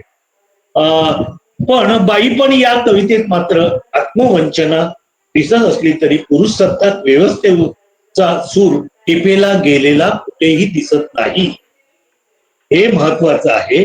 पुरुष सत्ताक व्यवस्थेविरुद्धचा सूर टिपेला गेलेला कुठेही दिसत नाही, तो आवाजी झालेला दिसत नाही. आवाजी जर झाला असता तर कदाचित ही कविता अधिक फसली असते आणि पुन्हा जी आधीची कविता जी स्त्रीच्या स्वातंत्र्याच्या आवाजाची म्हणून लिहिली गेली तर त्याच्या जवळ जाणारी ती आवाजी कविता झाली असते. त्यामुळे ही कविता अधिक वाचनीय, रसिकाच्या दृष्टीने वाचनीय झालेली आहे. सध्या साध्या सोप्या भाषेत लिहिली गेलेली बाई पण ही कविता बाईच्या रोजच्या जगण्यातले छोटे छोटे प्रश्न, छोटे छोटे संघर्ष, बाईचं नाकारलं गेलेलं अस्तित्व आणि त्यात तिचा झालेला कोंडमारा याविषयी भाष्य करते. या अर्थाने ही कविता सर्व स्तरातील बाईच्या वेदनेला जाहीर प्रदर्शित करू पाहते. हेच या कवितेचं सगळ्यात वेगळेपण आहे. डॉक्टर राजकर यांनी पुढील काळात अधिक आत्मविश्वासाने, अधिक सखोल चिंतनाने कविता लिहावी आणि मराठी कवितेच्या प्रवाहात स्वतःचं असं वेगळेपण अधिक सिद्ध करावं, याच माझ्या मनापासून शुभेच्छा. तुम्ही सगळा कार्यक्रम अतिशय चांगल्या पद्धतीने आयोजित करता. हाही कार्यक्रम चांगला झाला. मला तुम्ही इथे बोलवलं त्याबद्दल मी तुमचे सगळ्यांचे मनापासून आभार मानतो आणि थांबतो. धन्यवाद. खूप खूप आभार सर. अत्यंत बारकाईने सर्व निरीक्षण आपण मांडली. खरतर कवितेच्या या काव्यसंग्रहाच्या सुरुवातीच्या काळापासून आजच्या काळापर्यंत तुम्ही या कविता आणि या रचनांबरोबर असल्यामुळं ते अधिक जबाबदारीनं, अधिक अधिकारवाणीनं आणि अत्यंत सूक्ष्म स्तरावरती आपण याची मांडणी केली. खूपच सुंदर अध्यक्षीय भाष्य आपण मांडलं. आपण या समारंभामध्ये अध्यक्षीय भाष्य मांडण्यासाठी आमच्या विनंतीला मान दिला त्याबद्दल मी आपले आभार व्यक्त करतो. आणि या कार्यक्रमाच्या समारोपाकडे आणि समारोपासह आभाराकडे मी स्वतः वळतोय. या कार्यक्रमाची सुरुवात आपण 6:03 केली आणि आता जवळजवळ 8 वाजत आहेत. 2 तासाचा हा अवधी कसा आला आणि कसा गेला आपल्याला कळालं नाही, कारण अत्यंत आशयघन अशा काव्यसंग्रहावरती अत्यंत प्रतियश अशा भाष्यकारांनी, स्वतः कवयित्रीने आणि ज्यांनी प्रकाशनाला पाठबळ दिलं ज्यांनी या सगळ्या संपादनाला पाठबळ दिलं असे अजय कांडरकर सर यांचं भाष्य आपण ऐकलं आणि म्हणून ही काव्य मैफिल अत्यंत अर्थपूर्ण आणि महत्वाची ठरलेली आहे. या कार्यक्रमाचं प्रास्ताविक वाचकपीठ प्रतिष्ठानचे कार्यकारिणीचे सदस्य अहिल्यानगरहून येतात ते डॉक्टर संजय थोरात यांनी मांडलं. अत्यंत सुरेख मांडणी आणि अल्प शब्दामध्ये वाचकपीठ असेल किंवा हा काव्य संग्रह असेल याच्याबद्दल भाष्य मांडलं, त्याबद्दल त्यांचे मी आभार व्यक्त करतो. आणि त्यानंतर कवयित्री डॉक्टर योगिता राजकर मॅडम यांनी आपल्या 2 रचना या कविता संग्रहाची पार्श्वभूमी, त्यातला भाव, त्यातलं भावविश्व या सगळ्यांना हात घालून आपलं भाष्य मांडलं. आणि त्यानंतर आमचे सदस्य, वाचकपीठचे सदस्य कवी किरण भावसार, त्यानंतर प्रमुख अतिथी संजीवनी पाटील मॅडम आणि सुजाता राऊत मॅडम यांनी या काव्यसंग्रहातील बारकावे, त्यामध्ये आलेल्या नवीन शब्दांची पेरणी आणि या सर्व गोष्टींवरती भाष्य करत आपल्या पुढे हा काव्यसंग्रह उलगडून दाखवला. आणि अंतिमतः अध्यक्षीय भाषणामध्ये अजय कांडरकर सर यांनी अत्यंत दीर्घ असं व्यवस्थित या काव्यसंग्रहाबद्दल आपल्याला माहिती दिली. हा किती महत्वाचा काव्यसंग्रह आपल्यामध्ये आहे याबद्दल त्यांनी मांडणी केली. खरंच आम्ही सगळ्या वाचकपीठ प्रतिष्ठानच्या सदस्यांनी तर तो विकत घेऊन वाचलेलाच आहे, परंतु महाराष्ट्रातील आणि महाराष्ट्राच्या बाहेरील मराठी वाचकांमध्ये हा लोकप्रिय होईल. आणि कदाचित तुमच्या मदतीने, तुमच्या मित्रांच्या मदतीने हा इतर भाषांमध्ये सुद्धा पुढे वाचकांमध्ये येईल अशी आशा व्यक्त करतो. या सर्व मान्यवरांचे, डॉक्टर संजय थोरात असतील, कवयित्री डॉक्टर योगिता राजकर मॅडम असतील, कवी किरण भावसार, कवयित्री संजीवनी पाटील, कवयित्री सुजाता राऊत आणि कवी आणि प्रकाशक अजय कांडर सर, या सगळ्यांचे मनपूर्वक आभार व्यक्त करतो. आणि त्याचबरोबर वाचकपीठचे अध्यक्ष, सचिव, कोषाध्यक्ष आणि इतर मान्यवर सर्व उपस्थित या सगळ्यांचे मी आभार व्यक्त करतो. आणि माझ्या बाजूने हा कार्यक्रम संपन्न झाला असं घोषित करतो. पुन्हा एकदा सगळ्यांचे आभार व्यक्त करतो आणि मी डॉक्टर अविनाश कदम आपली रजा घेतो. धन्यवाद.